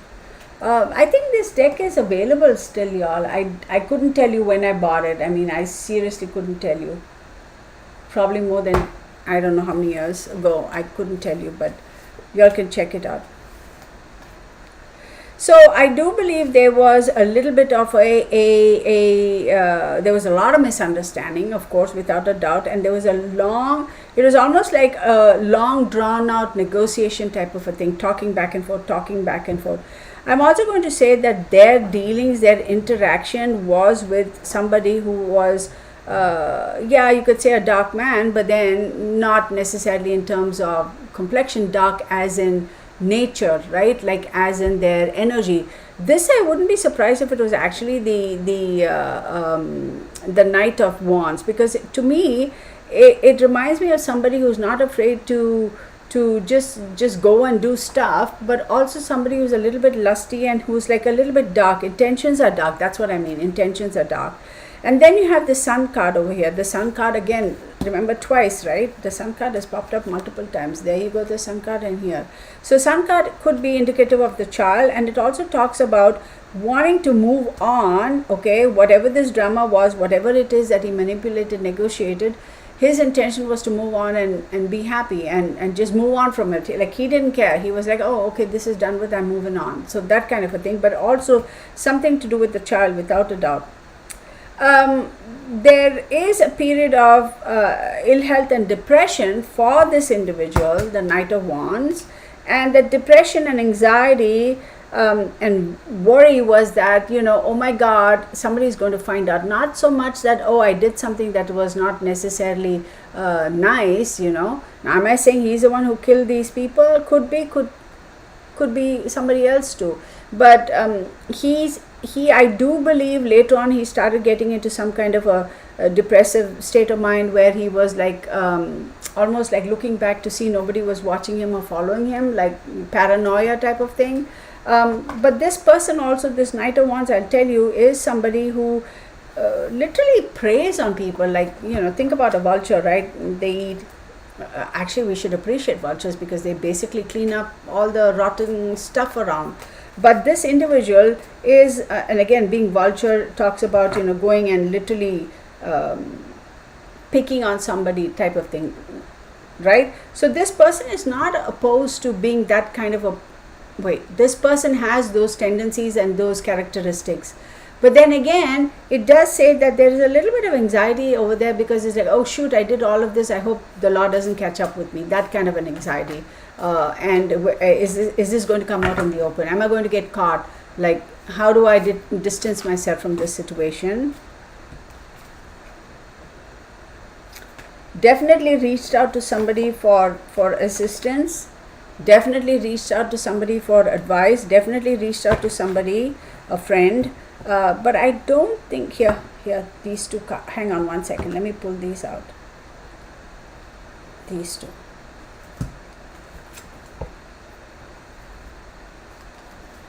Definitely reached out to somebody for advice, okay, and wanting to ensure that they would have a successful outcome for the whole situation, meaning that they wouldn't get caught, nothing bad would happen. But then again, I do believe that this individual could have changed his job, changed his position, or changed his just changed, like not changed himself to become better, but it literally quit his job and joined somewhere else, or moved city, state, and country, not country, city or state, that sort of thing. It's like, it's almost like they decided to take on a different role. Okay, so this individual, I think, after talking with the friend or the advisor, whoever, said, you know what, I need to make some important, I need to make some, oh God, why can't I find the words? I need to make some moves, okay, that is going to open the doors for me, where I can go forth, leave this behind, and live a different life, wear a different hat and live a different life. I think that's basically what I wanted to say.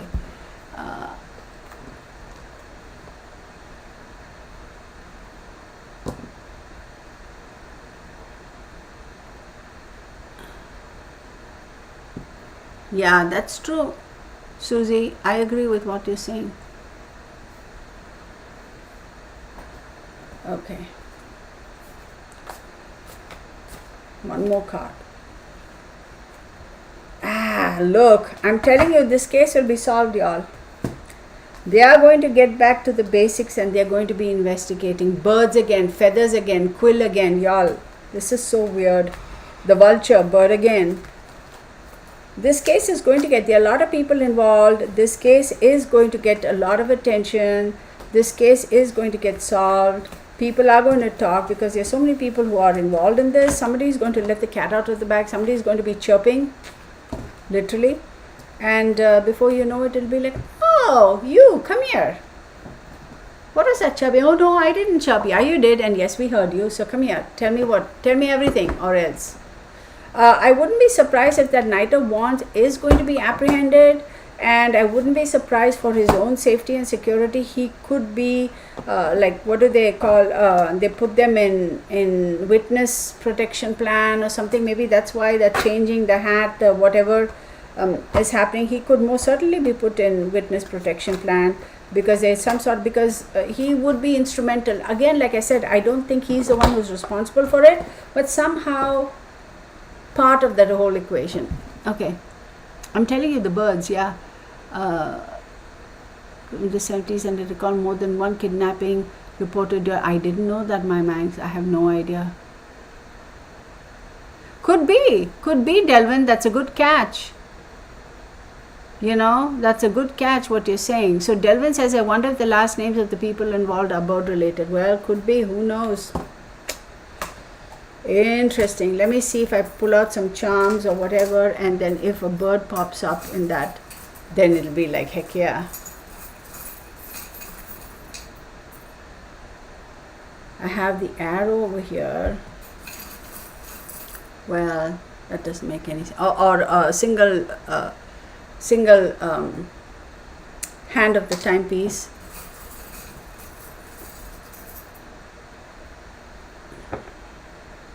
Oh my God.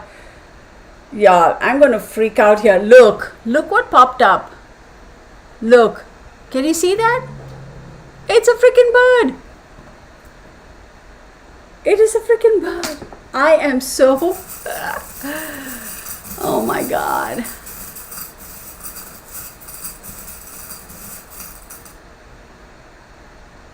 Nine.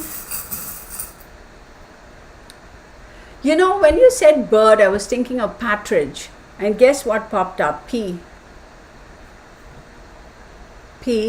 And I got 9.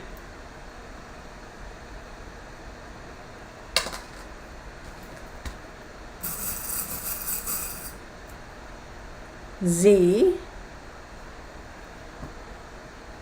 Oh, Z is D. So 1, 2, 3, 4. I need to pick up 3 more. 8.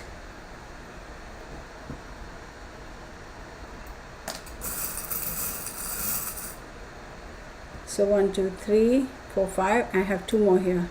S. Ooh, oops, and E.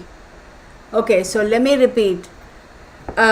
P as in Partridge, E as in English, D as in Danny, Z as in Zebra, S as in Sam, 8 and 9, and then you have this. It could be construed as a arrow, or it could also be like the single hand of a clock because it has that ring on top and this little bird thingy. Yeah, the bird, y'all. And you know, when Delvin was talking about the birds, the first thing that came to my mind was Partridge. I was like, okay, what bird, what name? Partridge or whatever. That could be somebody's last name. I remember when I was in school, our nurse, you know,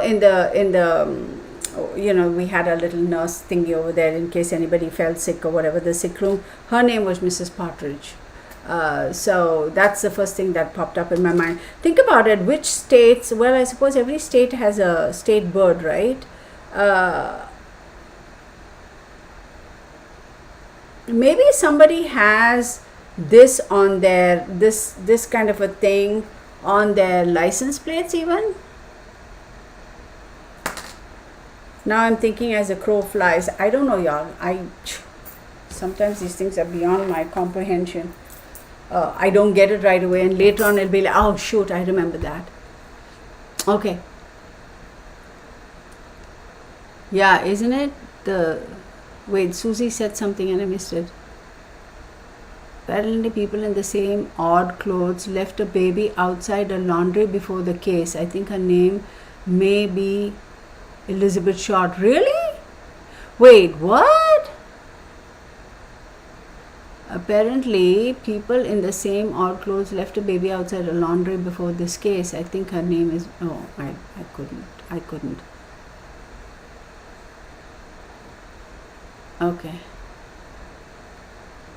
Okay. Any of y'all have any questions?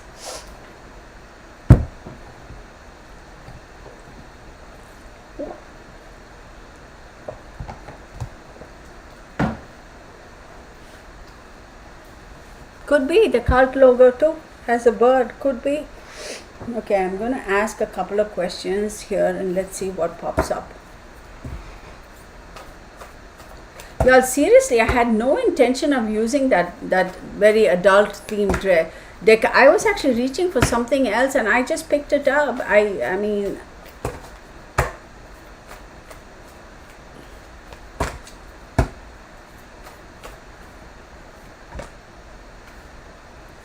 the Hangman, the Temperance against Sagittarius and Jupiter. Oh, wow. Okay. Judgment. Okay, this is interesting. The Star card, which is Aquarius. One more, baby, one more. And the Magician. Didn't the Magician pop up earlier too? Yeah. So the Hangman, right, is Neptune. So let's look at this. This talks about looking at being forced to look at things from a different perspective, or looking at things from a different perspective because you have to, because whatever and however you've been looking at it hasn't helped. But the Hangman is Neptune, right? Uncertainty, disillusionment, inability to move forward due to illusions, right? Then you have Temperance, which is very clearly Sagittarius.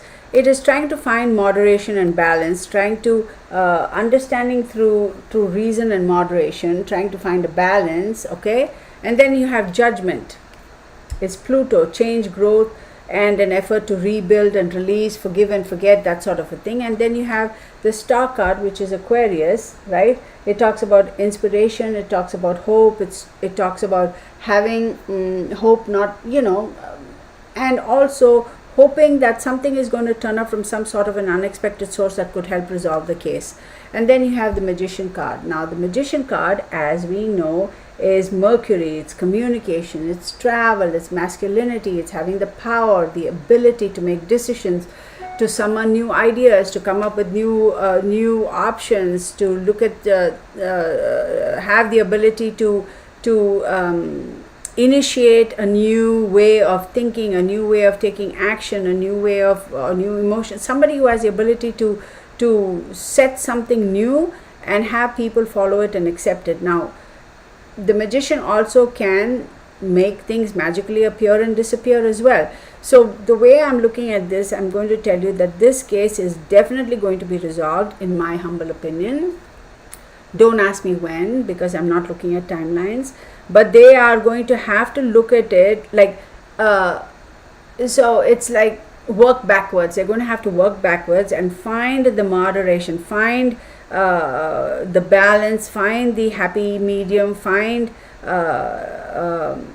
an approach that's not going to look too excessive. But what this Temperance card is telling, first and foremost, you're going to have to work backwards, basically. And second thing is, the Temperance card is saying they have to be very careful and moderate their approach to finding out the details. It's like, tread softly and don't go too aggressive. Have a very moderate approach to it. And the Judgment card, as I said, it does talk about the change, etc. Forgive and forget, I get it. But Pluto, right? What is Pluto? As we know, Pluto is all about regeneration. So with this card, I will tell you, there's going to be a lot of information that comes in which they have to filter. Some of it they're going to accept, some of it they're going to have to release. They are also going to be releasing selective information into the news and for public whatever, to see, like almost like a bait, and to see what comes in. The Star card, which is Aquarius, right? And Aquarius is ruled by Saturn and Uranus. I know that card popped up earlier. The Star card popped up earlier. So this does talk about, again, balance, because you have Temperance and the Star card. It's finding the inspiration. I think these people are going to do, the way they go about doing things, the way they're going to kind of approach this whole thing, their attitude, the way they deal with these people, could be the Knight of Wands. They're going to like inspire him to really give up information. And when I say inspire him, they could be negotiating with him and trying to bargain with him and say, okay, you give up this information, then your sentence won't be this, your sentence won't be that. You can look at the balancing that way too, right? See, look at these two cards. Right? And then you have the Magician at the end. Somebody important, is somebody well placed in society, is somehow involved in this. I want one clarifier for that. I want one clarifier for this Magician. Who shall I take? Let me do this.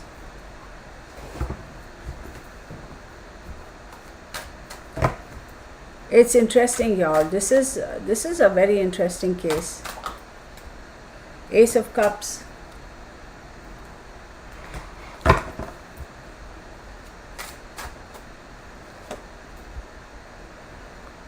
Proposal. Proposal as in proposing an offer, proposing an idea, proposing a challenge, proposing a thought, proposing a concept, an opinion. Eight of Wands, quick action. Wait, tell me something. No, I need to, okay. Ace of Wands. Okay, so think about this. So the Magician has all the four elements: Wands, Cups, Swords, and air. I mean, Wands, Pentacles, Wands, Cups, and Swords. So we have the Ace of Cups, Eight of Wands, Ace of Wands. Interesting. So, hang on one second, okay? The Empress, she pops up again.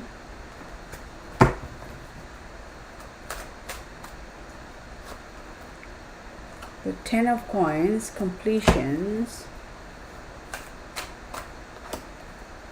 And the World card. Okay, this case is going to get resolved.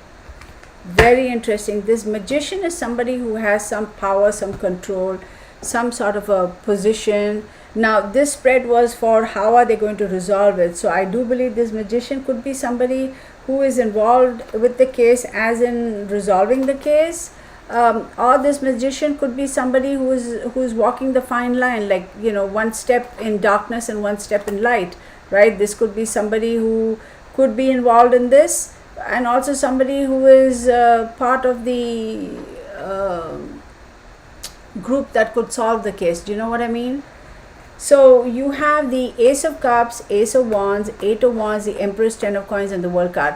So there is going to be a negotiation. There is going to be an offer, an emotional offer. There's going to be a proposal, right? Not a marriage proposal, but a proposal, which is going to happen quickly. Then you have the Empress card and Ace of Wands there. Remember that Empress showed up earlier?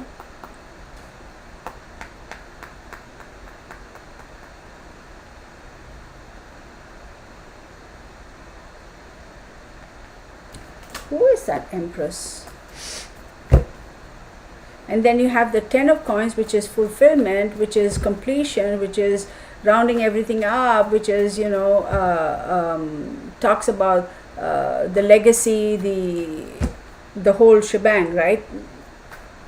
Like a legacy. It's all going to come together, and the World card is, or the Universe card is Saturn. Hard work is rewarded, completion through hard work, and you're obviously going to be rewarded. This case is going to be resolved. See that Empress card, why am I getting that? And the Temperance shows up again. Hang on, y'all, this is Four of Swords. I don't know who this Empress is at the moment. I've drawn a blank. But when I wanted to get clarifiers, I got the Five of Wands, which talks about, again, arguments, challenges, and obstacles. I wonder if she's going to put up some obstacles and challenges. And then you have the Temperance card. Again, as we know, Temperance has popped up twice, which is finding the moderation, balancing. So the Empress could put up some obstacles, but then she's also going to be forced to find some balance, and then finally she's going to be subdued. This doesn't mean death. It could mean just keep quiet, right? Retreat. So I wouldn't be surprised if that Empress is somebody who knows a lot of what's going on over here, and she has kept her mouth shut. So maybe she's going to put up some obstacles. Maybe she's going to get into an argument with whoever that other person is who's responsible, the main person, and then she's finally going to say to heck with it and come forward and settle, or I don't know. So I'm sorry, y'all, I'm not going to pull stuff out of the back pocket. If I don't know, I don't know. That's about that. So let me take a quick look at this. So any of y'all have any questions? I missed some conversations.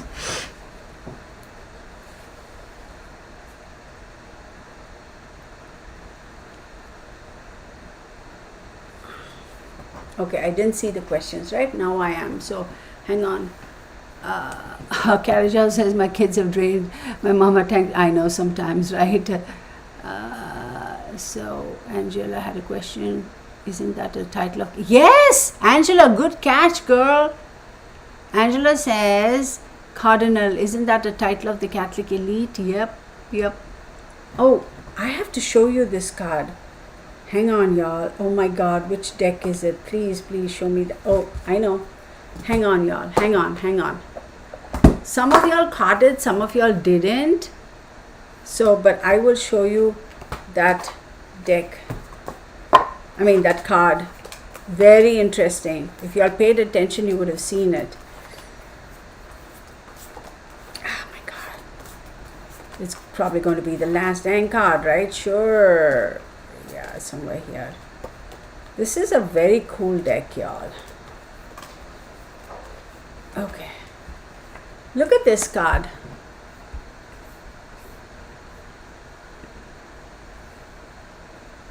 Right? That's all I'm going to say. That is in reference to Angela's question. So fill in the blanks.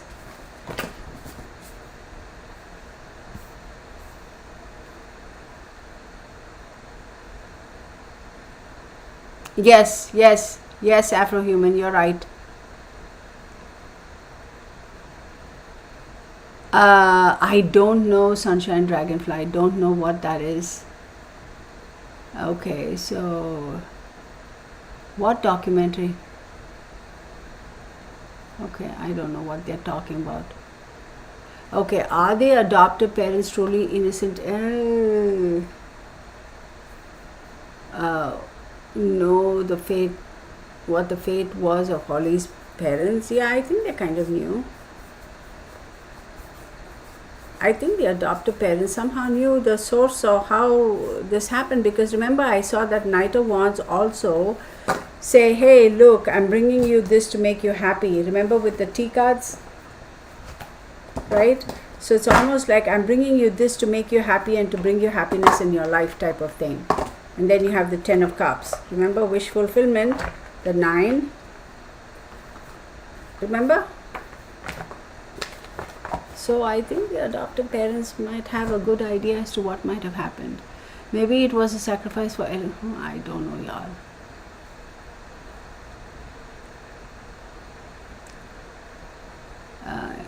It was from the beginning. Okay. Yeah, it's weird. Any questions, y'all? We still have some time. I mean, if y'all are tired, we can stop. If y'all are not, then we can continue.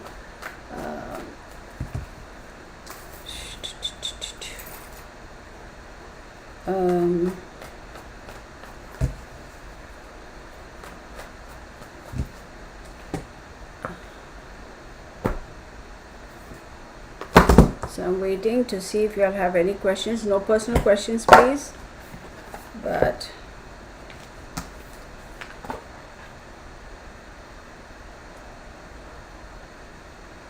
oh, that family! Oh my God, y'all! They're a bunch of jack-offs. Oh my God, I'm sorry. No, actually, you know what? I'm not sorry. That's my opinion. I shouldn't apologize for my opinion. To heck with it. They are some psycho people. Seriously. I mean, they are so freaking fake and so, oh, I can't. Thanks, Susie Q. So Debbie Bagley says, could you do a quick reading on the Chrisley? Oh my God, those people are such jokers, man. Seriously. I mean, I do not watch any of those housewives or whatever. But you know, when you're watching TV, they show you these advertisements for this Chrisley knows best, or Chrisley, however you say his name, knows best, those little blips like to advertise. And then I'm like, oh my God, these people are a bunch of jokers. I mean, seriously, what's new about it? Like, did you expect anything different from these psychos? I didn't. I'm going to do a reading for them because here, where did this cover? What the? Okay. It'll be very interesting to see what. It's like, you know, grown ass people caught with their fingers in the cookie jar, right? And I'm like, yeah, listen, the tax man doesn't give a flip who you are. You could have your own reality show or whatever, but the tax man is like, you owe me, give it, deliver. You think the tax man gives a flip? Oh, I have a TV show. No, I don't give a flip. You owe me so much, you better deliver, or else. Something very fishy about them, y'all, from the very beginning. It's like just hearing them speak, and those couple of those little blips, advertising blips.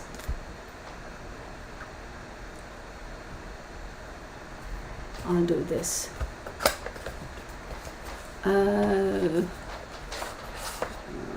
which one. Now you're going to ask me about this too. We'll see we'll figure this out another time. I won't be discussing. Okay. I thought I read that Holly was left on the steps of a church in Arizona. You know, it's surprising you say Arizona. When I saw that bird, I know the cardinal is not there. Arizona's, right? I was thinking of Arizona though. Is a cardinal? Which state is the cardinal? Is it Ohio? Is it Arizona or Utah? I don't know, y'all. Which state bird is the cardinal?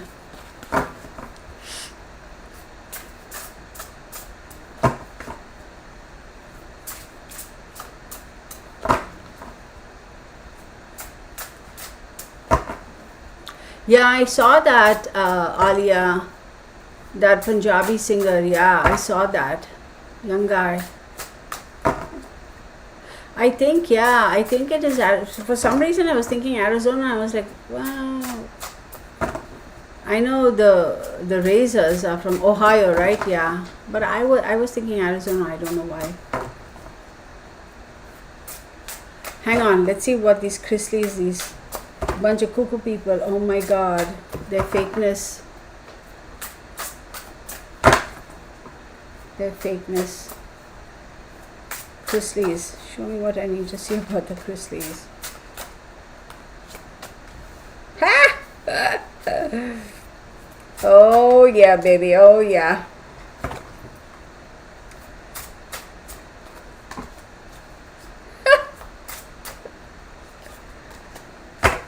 Oh my God, people. Why you do this shits? They're definitely going to be behind bars. They're going to be catching a lot of burden. Yeah, they're going to have to work, man. They're going to be doing a lot. All right, I'm laughing. I shouldn't, but it's just funny as heck. So I'm not going to show the cards. I'll just tell you what I see, because y'all are going to have 800 questions about these cards, and I know there's nothing wrong with that.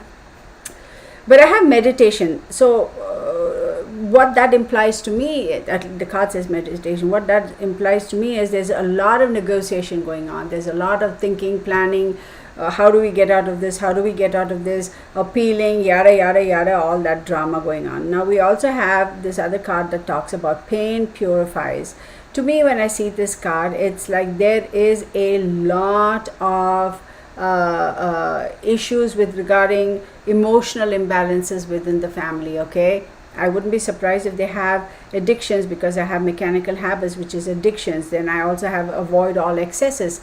It's, there's a lot of emotional trauma in the family, because it's not a well balanced family, regardless of it's like a codependent, toxic kind of a thing. That's how I'm seeing here. Again, this is for entertainment purposes only. These are my observations, my opinions. Do your own research, do your own due diligence, and form your own conclusions.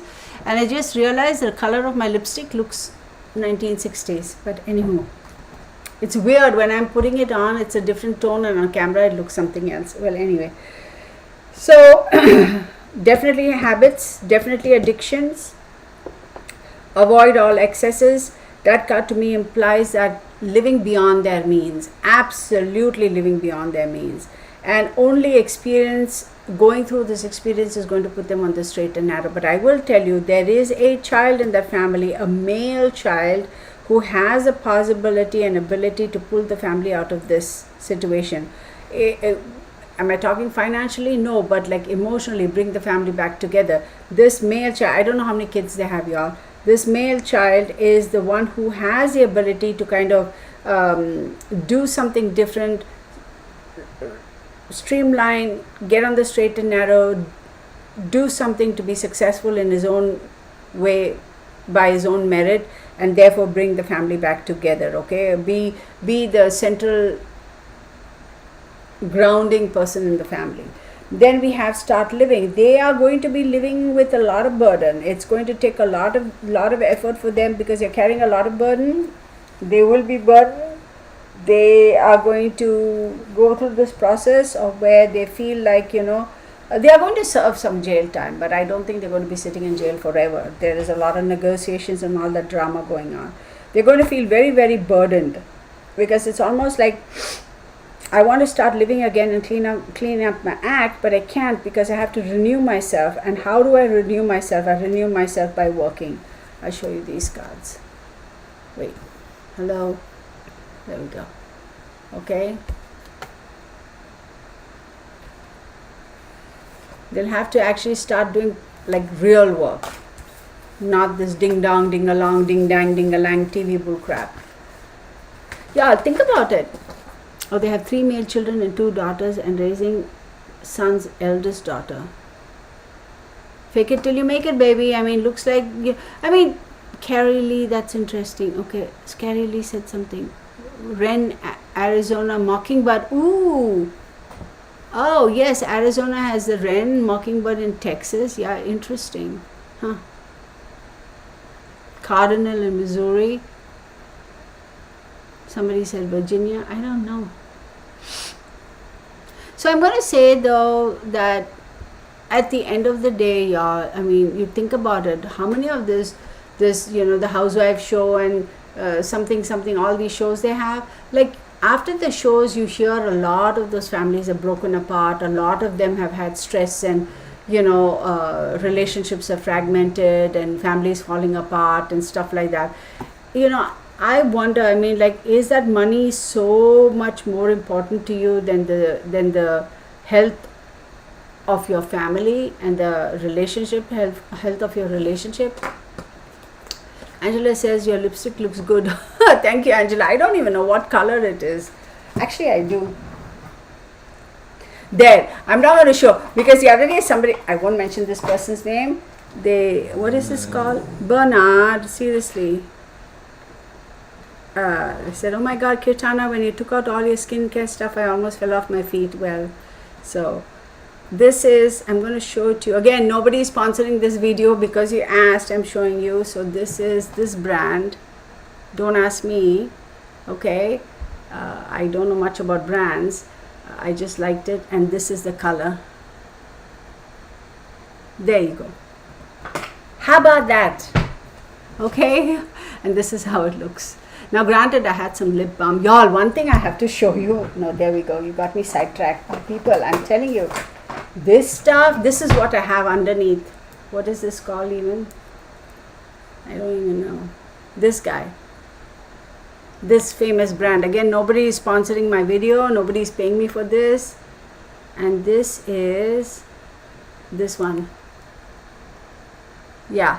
It looks super red or orange, but it isn't. It's just a very soft, moussey kind of thing. Yeah, I've had it for a while and no, I'm not going to throw it away because it doesn't smell bad. So I'm going to use it. It's too expensive, too bougie to throw away. And I like it. It's that soft, moussey texture. I had that on and I didn't wipe it off, and then I threw on that Ofra and I end up with this color. There we go. Sidetrack. Squirrel, squirrel, squirrel. Nanny Faye, my favorite. She seems like the only real person on the show. Yeah. That's interesting. Okay, let's see. Oldest daughter told on them to her. Oh, ooh, interesting. So the daughter ratted them out. All right, all right. Okay, so I am in the mood to do some more readings. I don't know why. I mean, I'm all energized right now. So, somebody was asking me the other day, to do a video. Well, why am I saying somebody? Gypsy girl. Oh, you did? Which one, Gypsy girl? You have to tell me about it. Hey, is Sherlyn here? Hey, Sherlyn, good to see you. Good to see you, Sherlyn.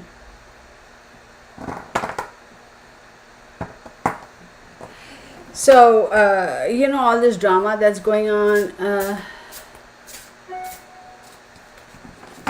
So, Alia is asking me, hey, Angela, have a great day at work. Take care. Thank you for joining us. Be safe. Drive safe. So, the mauve color. Okay. I know Sherlyn's been gone for a while, right? So I want to say, Alia, I'll do a quick draw for this guy, because I saw about it. Hey, Sherlyn. Can I go get a name of this missing 17-year-old? Okay, who are you talking about? Afro-human.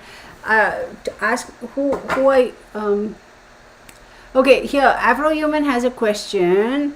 I can definitely do a short quick reading for you, but let me do a quick reading for who Alia asked. Let's see. Sidhu, is that the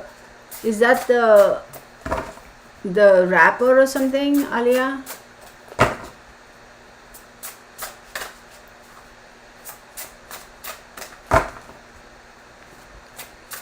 So let's see what we have for the rap. Actually, I'll do this haunted deck. No, the dark mirror deck.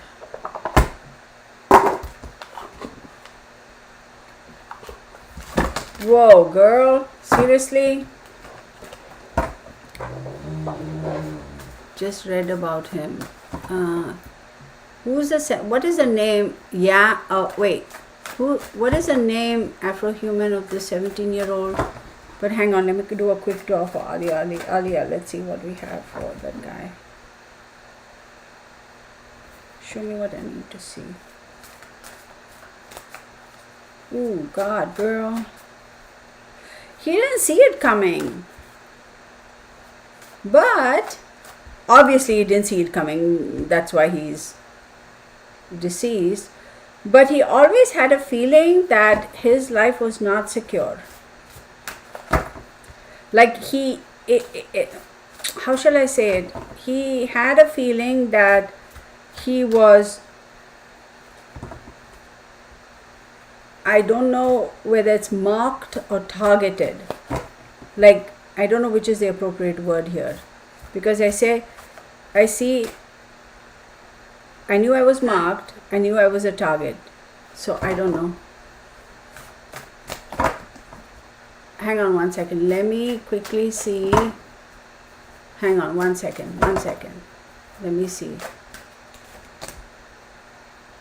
Oh, fragmented. Okay. No regrets. There is a lot of fragmentation in terms of like scattered energy, but it also talks about too many people actually trying to pull things apart. So it's almost like a control type of a situation, people wanting to get control. Now, partnerships, something to do with partnerships. Contracts, partnerships.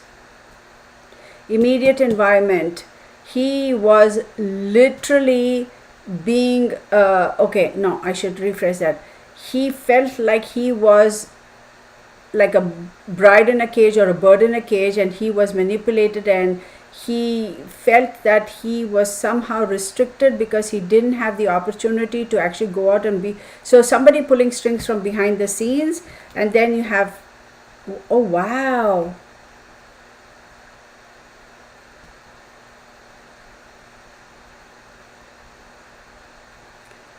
It has something to do with property. It has something to do with it's like an emotional thing, something to do with property, something to do with assets. What the hey in the hay? Immediate environment. This is somebody who is close to him who has done it. Meaning he knows. Immediate environment could be literally immediate environment. The immediate environment could be like brothers. No, I shouldn't say brothers. Like people who he knows, you know, and there are siblings involved on that side. This is some siblings. Okay, I'm going to stop with that. Security was, who removed the security though? That's a question. Some siblings are involved in this. Will they? Okay, so next was, hang on, Elizabeth. Afro-human asked 19-year-old Dylan Rounds. Okay, Dylan Rounds from Idaho. Okay, I'm going to go online and take a quick, is that his name? Quick look at his face. DYLANROUND. I need to see his face. Hang on one second. Missing young man event. Okay. Let me see I need to see an image of him. Hang on. Okay. Okay. Okay, and who's the other young man? Okay, let me do Dylan though.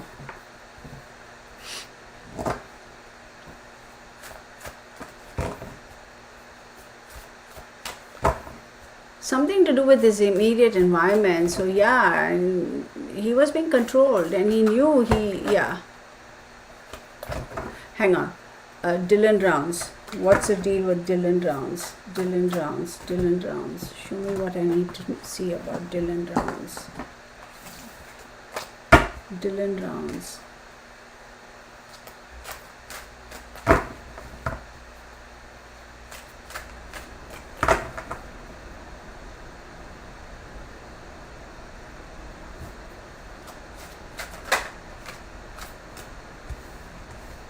sitting there and waiting. It's like he was waiting for something or he was waiting for somebody.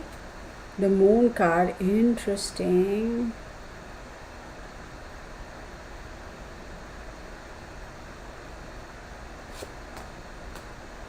Justice. Oh.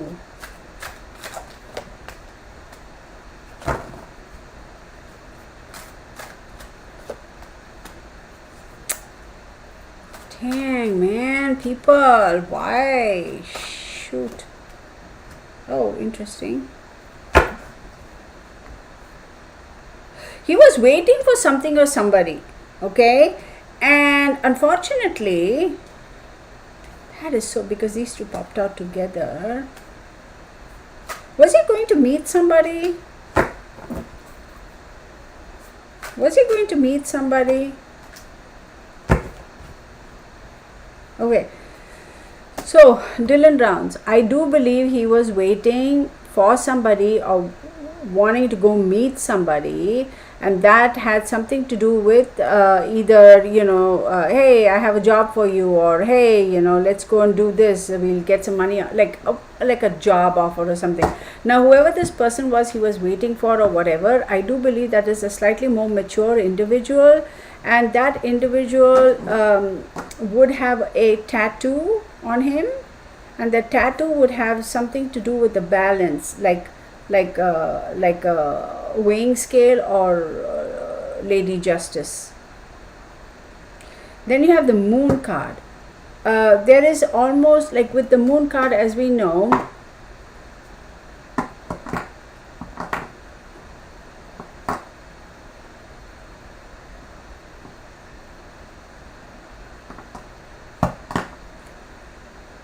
with the Moon card, I do believe there was a female involved as well, like a younger female, maybe his peer.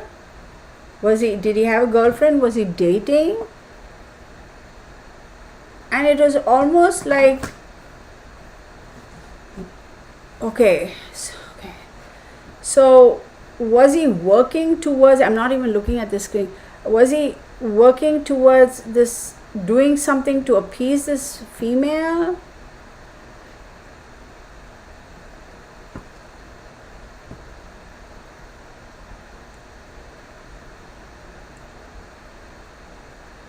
And then you have the Justice card, which is balance, Four of Swords, taking a rest, taking a break, reflection,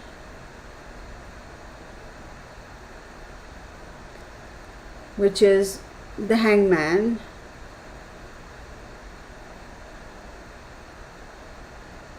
Okay, he was scheduled to meet somebody for a reason. That could have been, hey man, I'm going to get a job, or hey, we have a job, let's go do it, or we have a contract or whatever, let's go put some fences here or whatever, that kind of a thing.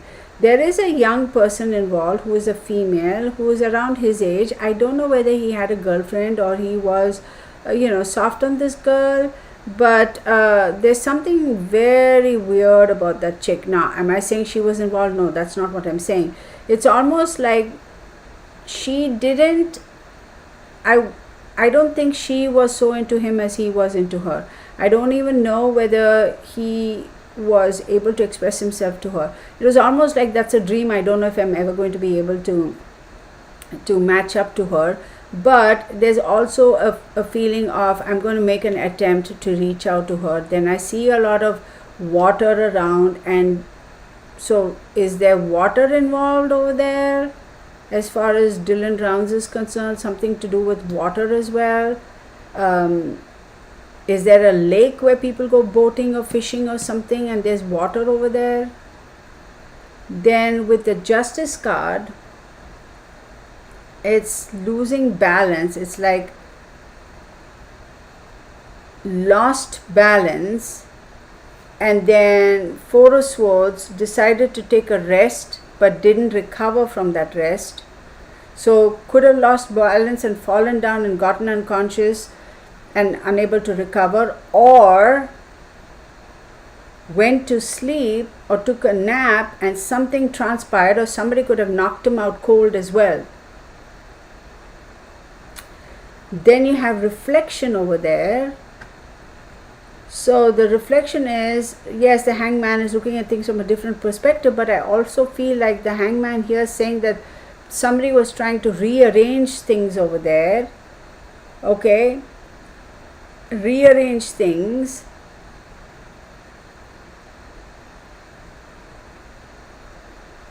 And trying to maintain boundaries. So rearrange things without you leaving your imprint on that. The Fool card, the dreamer, then walking away from this like as if nothing happened, and continued on to another job.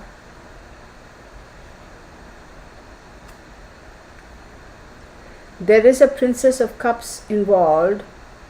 This is somebody who doesn't have to be a female, could be a male too, but a younger person.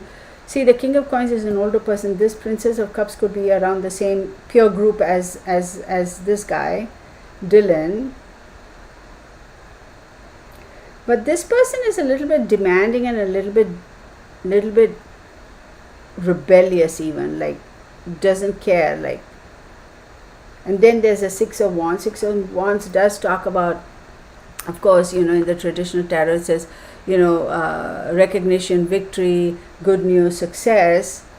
But okay, I'm going to ask you, somebody hopefully, now I don't know which city and state this guy is. I just needed a picture of him, so I saw a picture of him and that's it. Is this some sort of a countryside type of a thing where people have ranches and they have horses and things like that? Does anybody know? He was a farmer who lived on property by himself.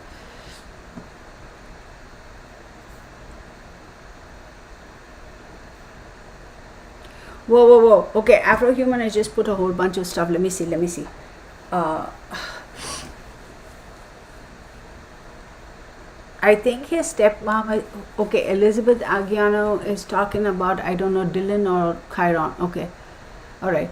Afro-Human says, I thought this, even the moon went to get truck. Okay, she didn't, even the mom went to get the truck. She didn't have to move seat. She's 4'11". He was 5'11". Oh, wow.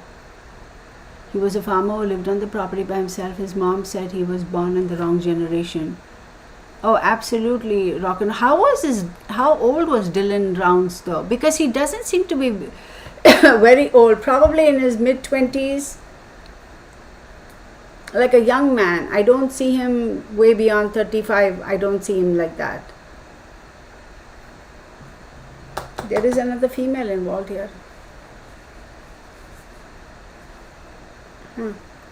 May 28th, right? So 5. Yes, he does have somebody who was against him. Enemies. Yes, he did have somebody who didn't much care. He was 19. Oh, very mature for his age though. Very mature. So let's take a look at it. 10. I said 5.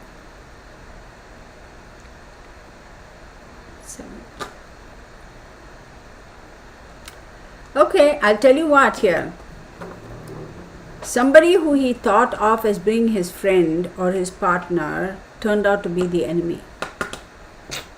Dylan Rounds, there you go.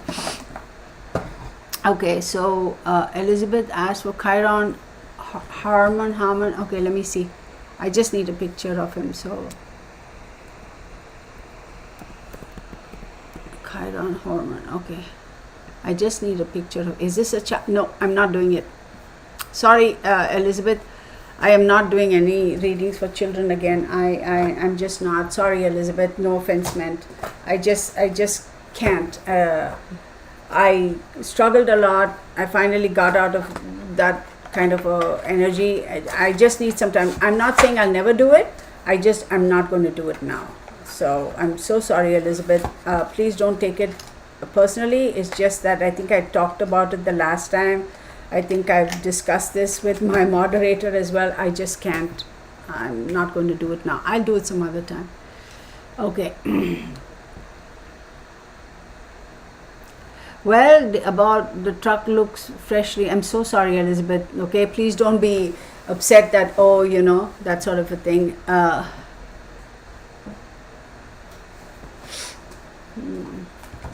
don't know, girl. This a drifter had asked him for a ride a week later. No, there's definitely something to do with water or a lake and that sort of a thing. It's like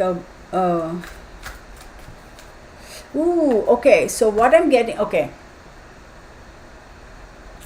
So what I'm sensing is, our rib cage, right? Right on the left side. I don't know which rib that would be. I don't know. There's hurt over there. There's pain.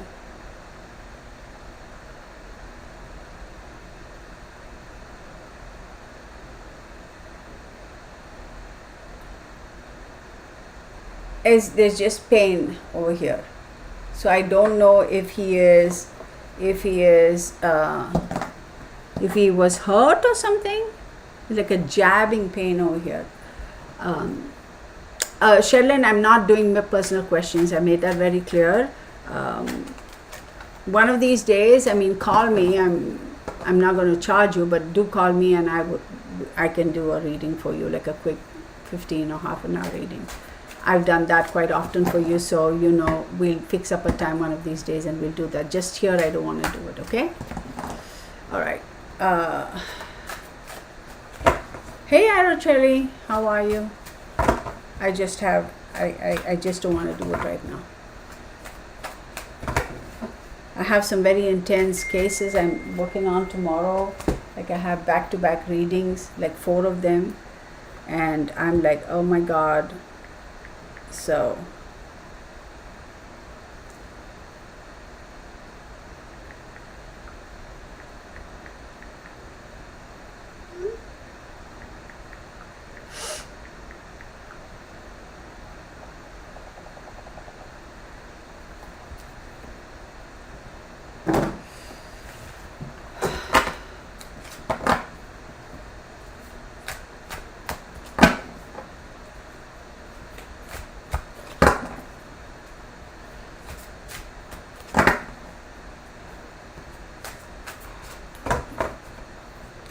yeah, I don't know when I'll be able to find the time, because I know tomorrow is not possible and Sunday I'm not doing any reading. Then next week I'm completely booked. So we'll see. We'll figure it out. When I have a few minutes, I'll let you know, and then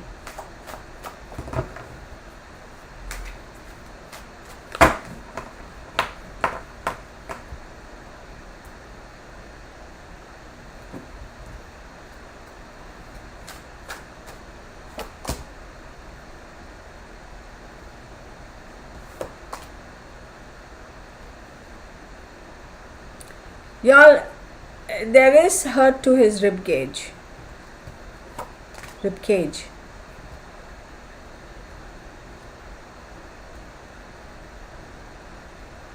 Huh.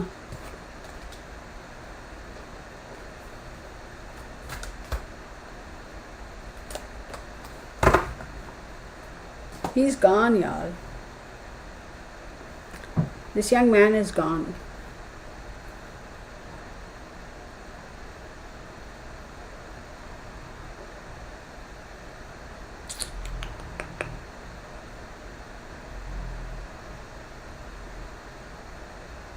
He tried to walk away from the situation, but he couldn't.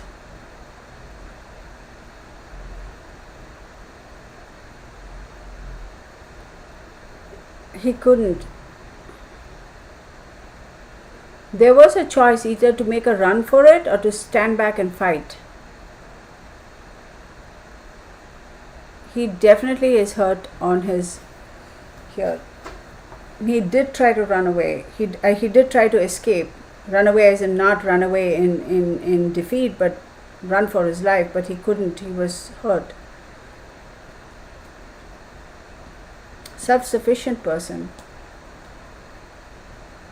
I'm also going to say he was quite a generous young man, I think. Okay, it's like if anybody asked him for anything, and if he found it to be a little bit gullible, but not to the extent where he'd just piss away everything. something about eagles though. He's all about eagles. I don't know what that means. He's not here with us anymore. I don't sense his presence here.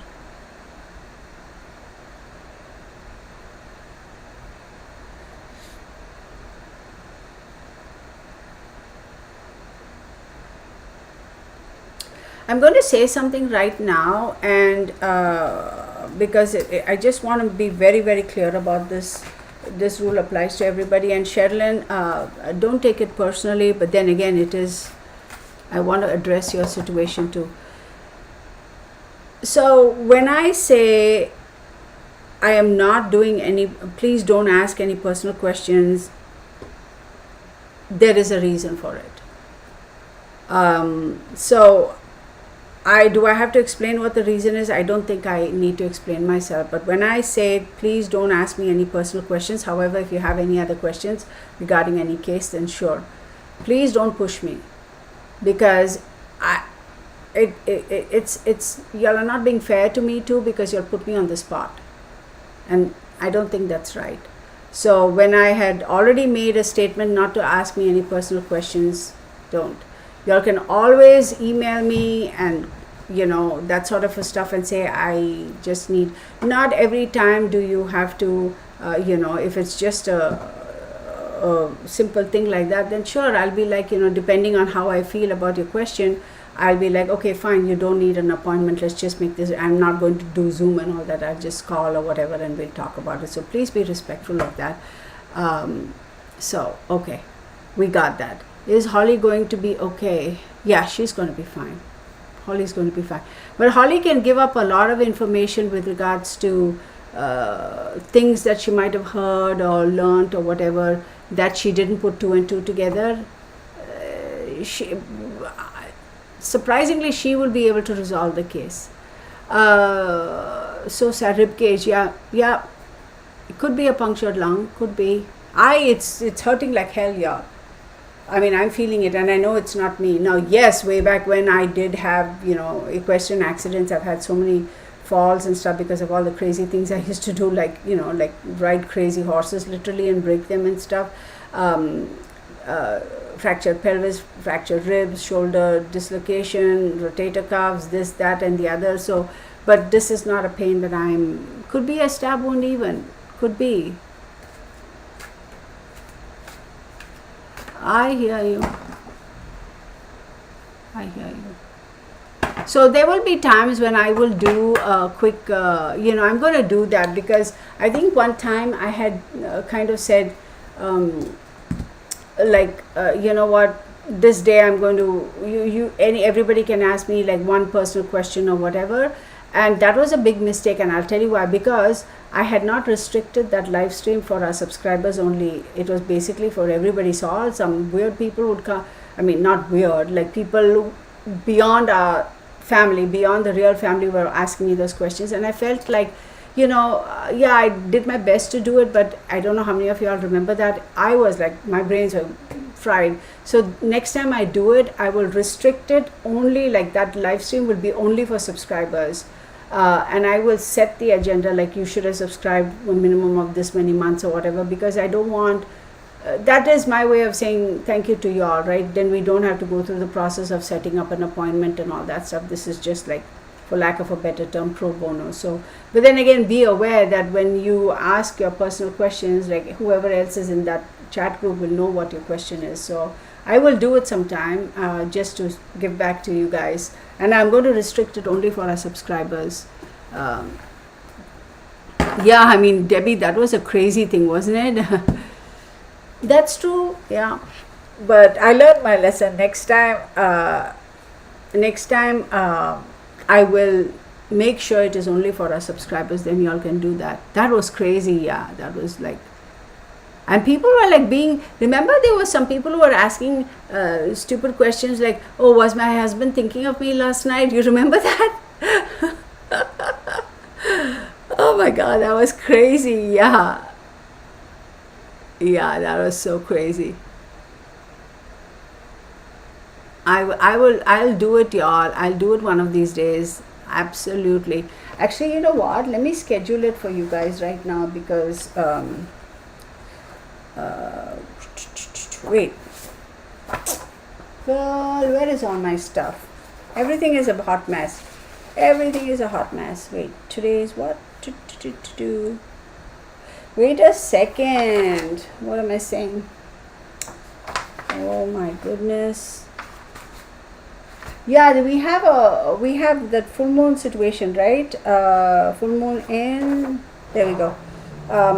June 14th, which is a Tuesday, full moon in Sagittarius. So for those of you, think about it. I don't remember everybody's sun signs, but let me just go through general. So let's do this a little bit. I know that day it was so crazy, y'all. That was so crazy. People asking, oh wait, I mean, was my husband thinking of me, and is he dipping his oil stick in somebody else's well and all that crazy stuff. I was like, oh my god. All right, so let's talk about this for a second. So full moon in Sagittarius, right? I'm going to go through this really quickly, so pay attention. So any of you who are exactly. Oh sure, go ahead. What is your question, Afrohuman? Oh, I did, Debbie. I'm glad. What is your question, Afrohuman? Let me see what her question. And then I'll get into this full moon thingamajiggy. Okay. So while she types out her question, so for those of us who are Aries, right? Sagittarius is the 9th house, right? 1, 2, 3, 4, 5, 6, 7, 8, 9. So the 9th house for you, Aries, is Sagittarius. So if you have a full moon in the 9th house, what does the 9th house represent? 9th house represents religion, spiritual, organized religion, spiritual religion. It's the pursuit of esoteric, philosophy, that sort of a thing. 9th house also does talk about higher education, intellect, distant travel, father, that sort of a thing. So keep that in mind. So when you have a full moon, oh yeah, we can do that, Afrohuman. Absolutely.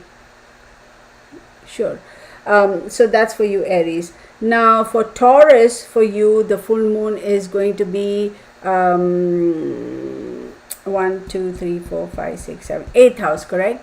I'm just, Delvin, I'm just talking about the full moon and how it affects the signs. So for Taurus, your full moon is in Sagittarius, and Sagittarius is your 8th house. What does the 8th house represent? Wills, secrets, occult, death, long-term finances. It also talks about age, longevity of relationships, longevity of, occult, death, regeneration, sexual energies, long-term finances, that sort of a thing. Gemini, for you, it is the 7th house. Sagittarius is the 7th house, and 7th house talks about husband, wife, partners, contracts, relationships, that sort of a thing. So remember, full moon, right? Completions. Cancer, it's going to be 1, 2, 3, 4, 5, 6th house. 6th house talks about, work, health, discipline, and habits, enemies, diseases. Then Leo is going to be your 5th house. 5th house, love affairs, speculation, kids, education, children, right? Virgo, Sagittarius is 1, 2, 3, 4th house for you. So 4th house talks about emotions, home, property, assets, vehicles, family roots, that sort of a thing. Libra, Sagittarius is your 3rd house. So full moon in your 3rd house would be siblings, adventure, communication, immediate environment, short trips, that sort of a stuff. This is just general, okay? And for Scorpio, Sagittarius is your 2nd house. So when you have a full moon in the 2nd house, it talks about money, job, family, values, talents, possessions, ability to earn income. Now for Sagittarius, it's in your 1st house. 1st house talks about how you present yourself, right? 1st house talks about yourself. You have a full moon there. So there is going to be some changes, right? Or things coming to a full circle about how you perceive yourself, maybe even your physical appearance. For Capricorn, Sagittarian is your 12th house. So when you have a full moon in the 12th house, we talk about karma, we talk about expenses, foreign travel, hidden supports, institutions, organizations, that sort of a stuff. Aquarius, Sagittarius is your 11th house, and you have a full moon in Sagittarius. So 11th house pertains to all benefits, and also all things that are beneficial to you, groups of people, friends, organizations that you belong to, how do they benefit you, that sort of stuff. Pisces, Sagittarius is your 12, 11, 10th house. 10th house talks about work. 10th house talks about career, reputation, morals, life goals, profession, that sort of a thing. Now this is general, so hopefully you all will know where your moon falls in, right?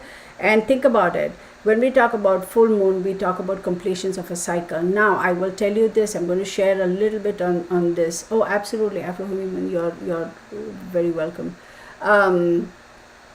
So when we talk about completions and full moons, etc., right? I was having this conversation with somebody the other day. Remember, on the new moon, I always say set your intentions, correct? You do your candles or whatever, however you want to do it, or you just sit and meditate for 5 minutes, or you're taking a shower, or you're drinking your coffee, or making your tea, and you just put that intention out into the universe. You want to start something new, initiate something new. Full moon can also be used for something like that. You can initiate something. What do I mean by initiate? It's say you have a situation that you want to eliminate, right? Now full moon is the positive aspect of doing that. You can set your intention saying that henceforth, let me put it this way. Let's say you want to start eating healthy. When you set your intentions in a full moon, you say my intention is to start eating healthy. But when you want to set the same sort of an intention on a full moon, you would phrase it. I'm just giving you an example, like I need to stop eating unhealthy food. Okay, that's just I don't know how else to explain it. So if you want to eliminate interactions with somebody who pisses the snot out of you, don't ever wish ill on anybody, right? Then how are you going to get that resolved? Well, you can always say, hey, I hope they find their friend somewhere else, or I hope they find happiness somewhere else, or that way. And you set your intentions on the full moon, then that person is going to stop annoying you and pissing the snot out of you as the full moon starts depleting. You get what I'm saying? Am I making any sense at all? I don't want to get into it any further. The person who I had this conversation with, right? Of course, you're the one who kind of asked me that question, and I thought may as well share that because of this full moon. Oh my God, my son's best friend died of an OD last week, and we put, oh my God, that is so sad. Oh my God. I'm so sorry. Yeah, what is the degree? Full moon, 23 to 25 degrees, 23 degrees 25. Did that answer your question, Carrie Lee? 23 degrees 25. Remember, that will change depending on whether you're looking at Vedic astrology or Western astrology, and also Northern Hemisphere and Southern Hemisphere. So subject to where you live in the universe, you can look it up. Okay. One thing I want to do, I know you all have not asked, and I know the last few times when somebody asked me about summer, I was like, oh my God, please don't ask me that anymore. I don't want to do it. I know I said that. Okay. But don't ask me why. Now all of a sudden I want to do a quick spread for her.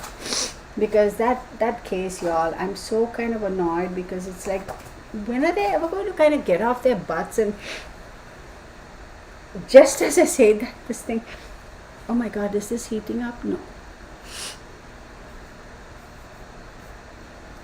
I'm going to do a quick, so Afro-Human, you said Leo.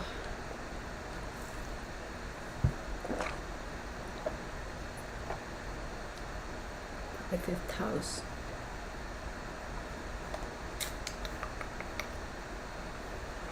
So don't have any speculations.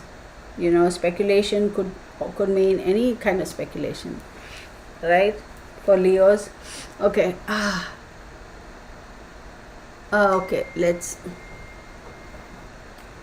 I'm going to do a quick spread for her.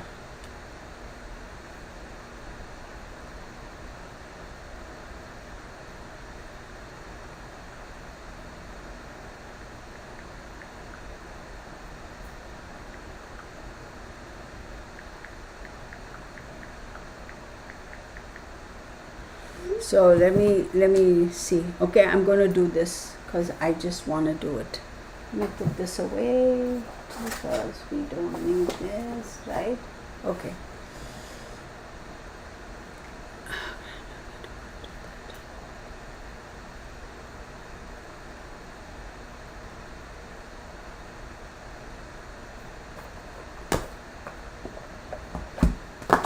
I'm using those fancy cards again, y'all, the adult themed cards, so I may not hold it up for y'all, okay? Just because I don't want people to kind of flip out.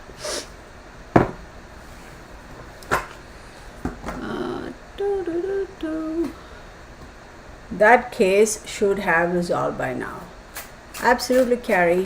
23 degrees 25. Is that what I said?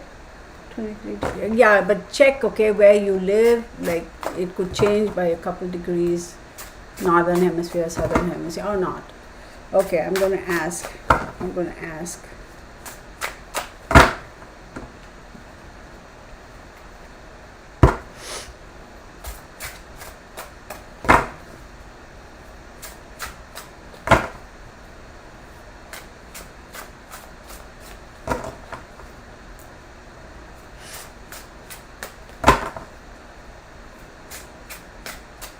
So, in this full moon, you can do an intention, like if he has a bad habit that you want him to stop, set your intentions, right? Because as the moon starts shrinking, his bad habit is going to start shrinking as well. You know what I mean? But be careful how you phrase it. You have to be very careful. That's what a lot of people don't understand. How do you phrase your intention, right? So phrase it like, I want him to have a healthier lifestyle. I want him to get healthier. I want him, that, how do you phrase it? That sort of stuff. Oh, absolutely. Summer Wells, I'm going to do a impromptu reading. I'm going to use this naughty deck because I'm actually going to do a reading on Gypsy Girl sent me a link and I never got to watch it, y'all. I've been so busy, but this is going to be for her parents. Okay. Oh wow.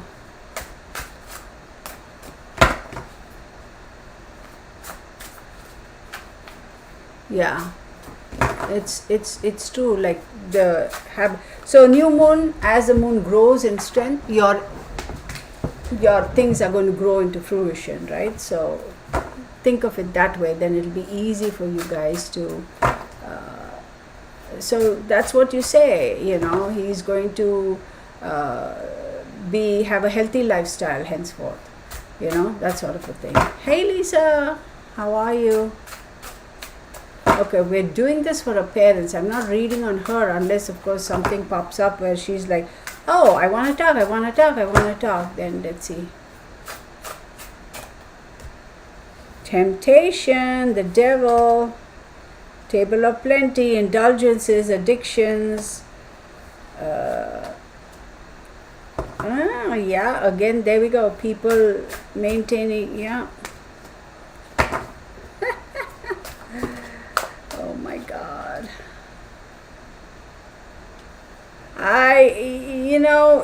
It's the weirdest thing, y'all. Let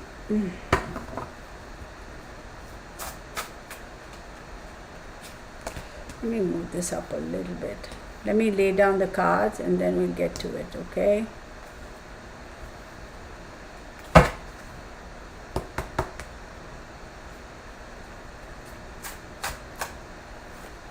Oh, there's a lot of nonsense. Lot of nonsense. This is totally bullcrap. Phew. So we have temptation, which is, 15. It talks about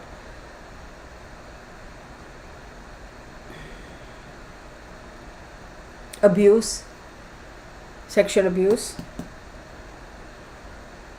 overindulgences, indulging in excesses, okay, and that is also like, what are they? Indulging in excesses, excess of eating and alcohol and drinking and all these nefarious activities, okay.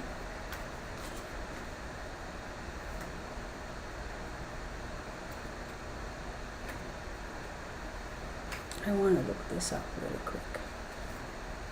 What the hell? Keeping accounts, maintaining checks and measures, balancing, payback,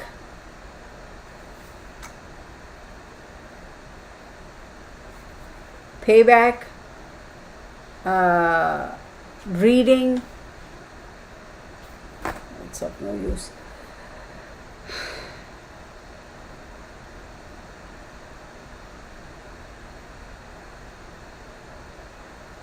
It's almost like somebody is into let me see really quick.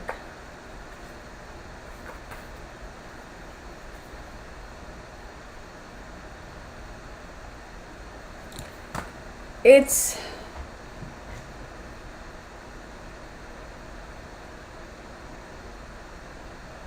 you could say it's reading between the lines. It's also researching to see how you can extract yourself from a particular situation. And it could also see legal references or somebody seeking legal aid. Then we have Mistress of Terror. So somebody is definitely being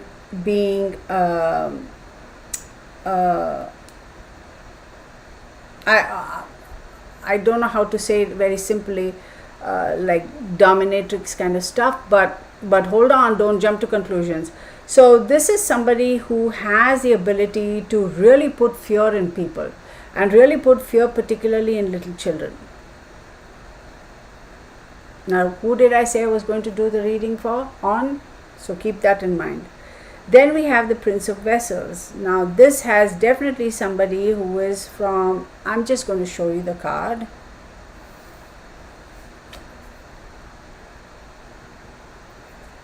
That's it. This has something to do with offering emotional support, okay, but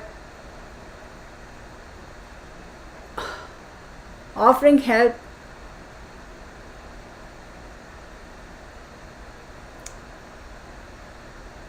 offering a way out, offering a opportunity under the guise of offering emotional support.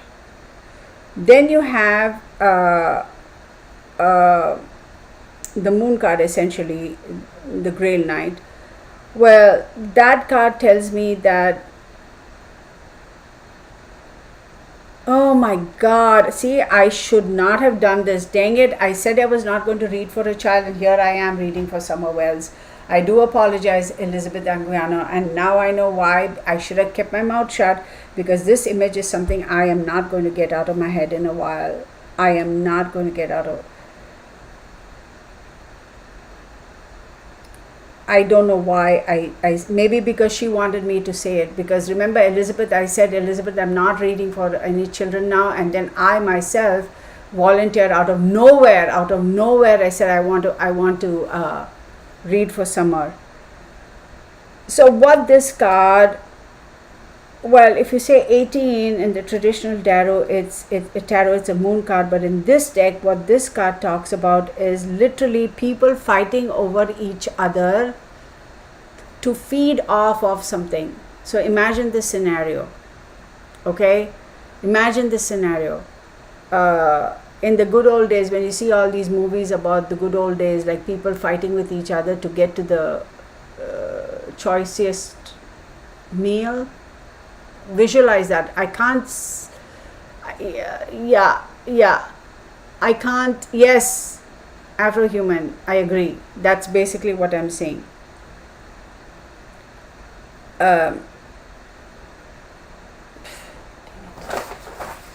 I have to learn to keep my big mouth shut because I'm trying to find my little magnifier because I have 820. See, I'm getting annoyed with myself right now because it's like this is an image I'm going to struggle with. I'm not going to be able to sleep tonight, and I did it to myself, so I can't hold anybody responsible. Hang on, y'all. Give me 1 second, okay? There's something here I want to see. I can't find my magnifier. Where is my magnifier? Okay. Dang. Okay, stay there.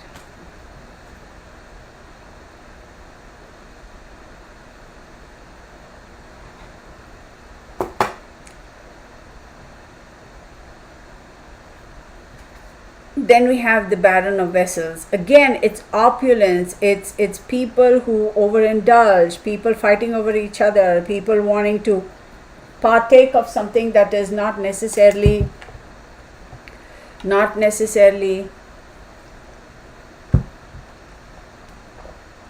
acceptable by mainstream society. Y'all, I so want to show y'all this card, but it's really a little much, and I'll do it sometime just for our subscribers. When we do a Saturday, I'll show you the card. Remind me and I'll show you. Then we have excessive. It's not just like, people talk about, oh, they were like what Afro-human said. It's not that. I'm also going to say that I wouldn't be surprised if she was periodically also given stuff to calm her down or to basically knock her out. That was also used. Then we have 14, right? In the traditional tarot, 14 is temperance, right? So this is here, what it is saying is encouraging. In the traditional tarot, 14 is temperance. But here it's almost encouraging a certain select few towards a particular direction and a certain select few towards this direction. So you are trying to find the balance, but you are actually encouraging these people this way because you're doing this to protect them, and these people this way because you really don't give a flip. You get what I'm saying? So it's almost being protective in a certain way for certain people, and for the others,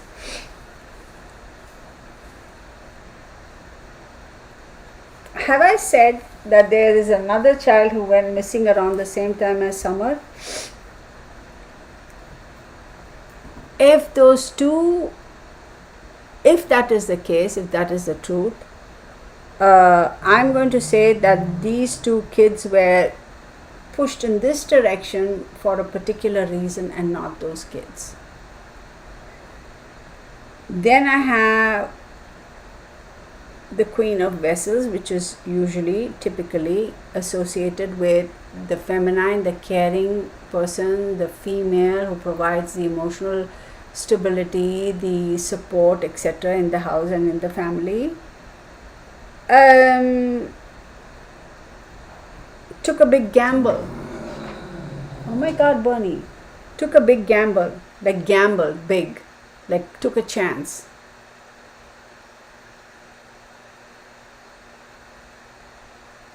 These people don't care, y'all. They don't care. They don't care. These people don't care. The primary caregivers, I am not so sure that they really give a, like, I know we shouldn't say that because at the end of the day, but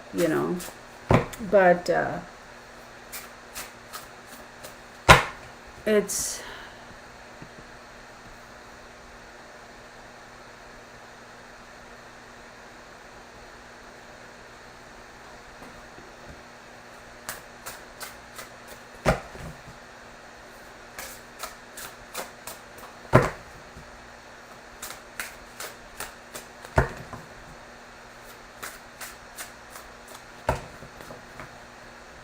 look over here. So 1, 2, 3, 4,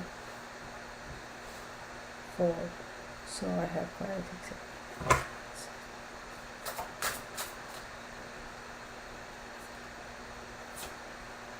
Oh my god, this dang thing comes up again.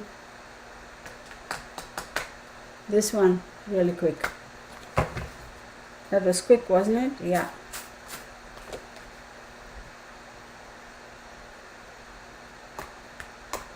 We have the Magician pop up, the Conjurer.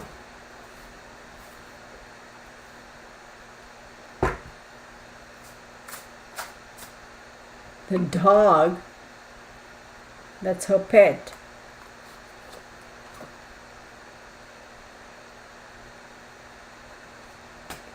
The Dreamer. Oh my god, y'all. This is just so crazy. Y'all, I'm telling you, I'm going to stop because the Conjurer, the Magician, is somebody who is principled in organizing this, okay? And then we have the Dreamer, well, 17 in the traditional tarot, correct, is a star, which is Aquarius. But here, what we are seeing here is somebody who is, oh my god, oh my god, oh my god. I'll just show you the card. Y'all tell me what this picture reminds me of. Seriously, y'all saw me shuffle and I drew out the cards. There is no intention other than that. I'm going to show this card. What does that pose look like?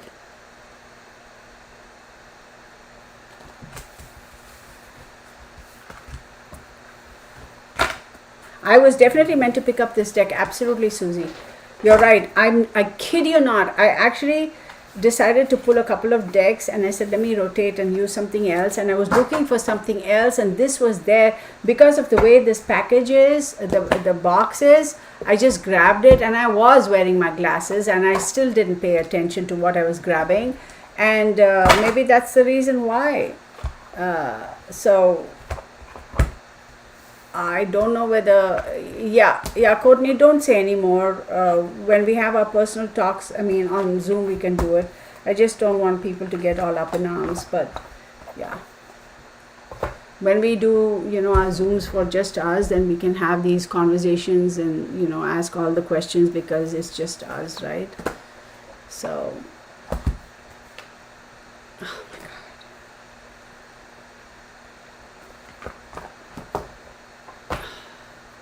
so let's not talk about that particular card again, okay, y'all? Let's talk about it. We'll talk about that later because I just don't want people to get all riled up because this is going to go live. I mean, this is going to be a video everybody can see. So let's, yeah, it's the weirdest thing, isn't it? I'm telling you, y'all, I mean, it's, a lot of people will be like, coincidences, like, whatever. I truly believe that there are energies at play where, like, some decks, like, literally, like, out of the blue, I'll be like, oh, let me just grab that, and they'll turn out to be, there's a reason, like now. Thank you for understanding, Sherlyn. I just, because I know once the live is over, it's going to be a recorded video and people can watch, right? I don't want people to all flip out because they'll watch the comments also, right? Sometimes when you see cards, people who just watch, right, sometimes they won't connect the dots, but then when they have the print over there, then they'll be like, oh, so that's why.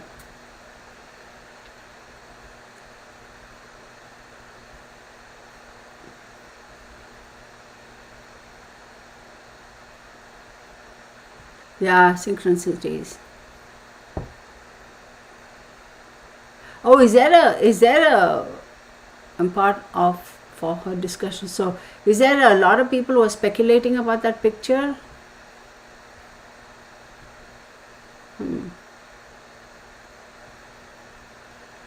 Yeah.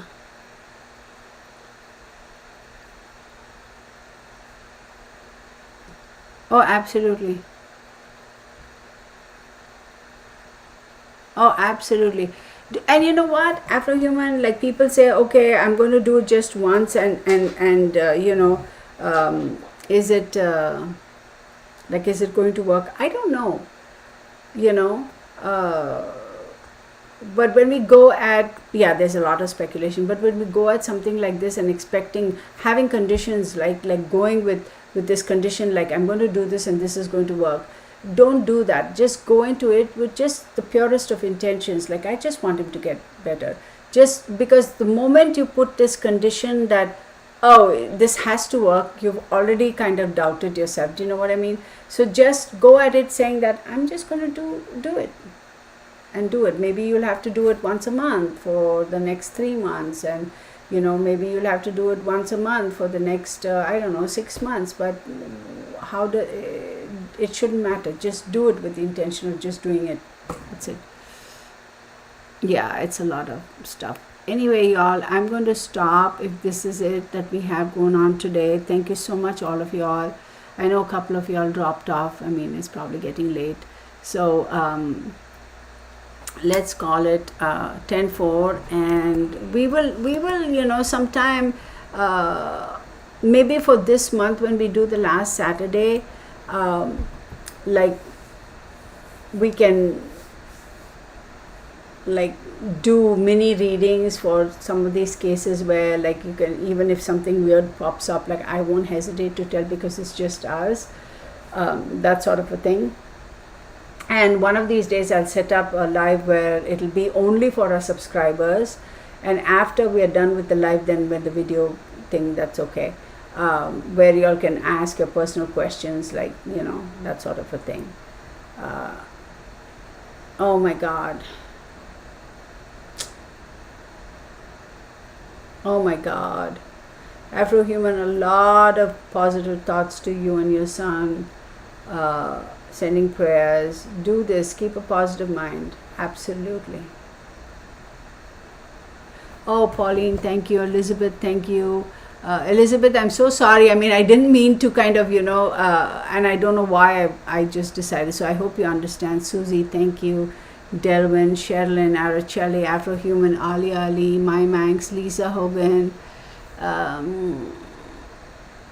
Courtney, Gypsy Girl, of course, Sherilyn Schaffner, Elizabeth, right? Then who else we got?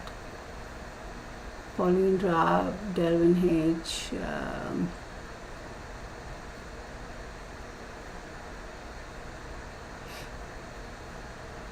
My Manx 100. Trying to see a lot of people. Lisa Hogan, right? I mentioned you only. I don't see quite a few people around you. My Manx 100. Just stuck on that. Carrie Lee London. Thank you all for being here. I do appreciate you all. Then Linda. Linda was here too. Oh. I'm missing some names, like I always do. There are a lot of people. Tonya Hines, Lisa Hogan, thank you for being here. Rock and Robin, thank you. Rock and Robin, I hadn't seen you in a while. Good to see you. Carrie Lee, of course. Alia, of course. I am missing some names. Debbie Bagley, thank you. Angela Smith, thank you for being here. Sunshine Dragonfly. Tonya Hines, Pandora Sparks, thank you for being here. The Carriage House, thank you all. I do appreciate all of y'all. Thank you so very much. I'm going to call it 10:04. Of course I did.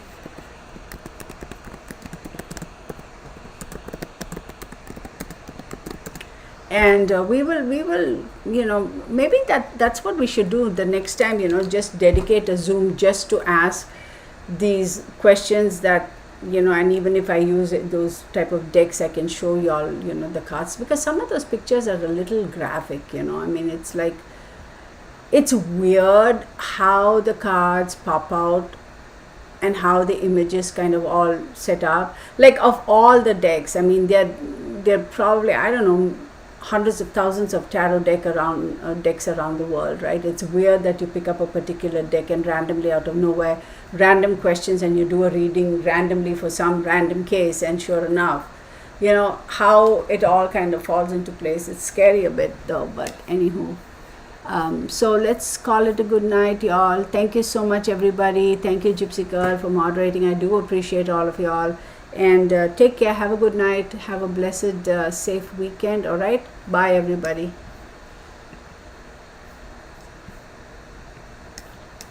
Okay. All right.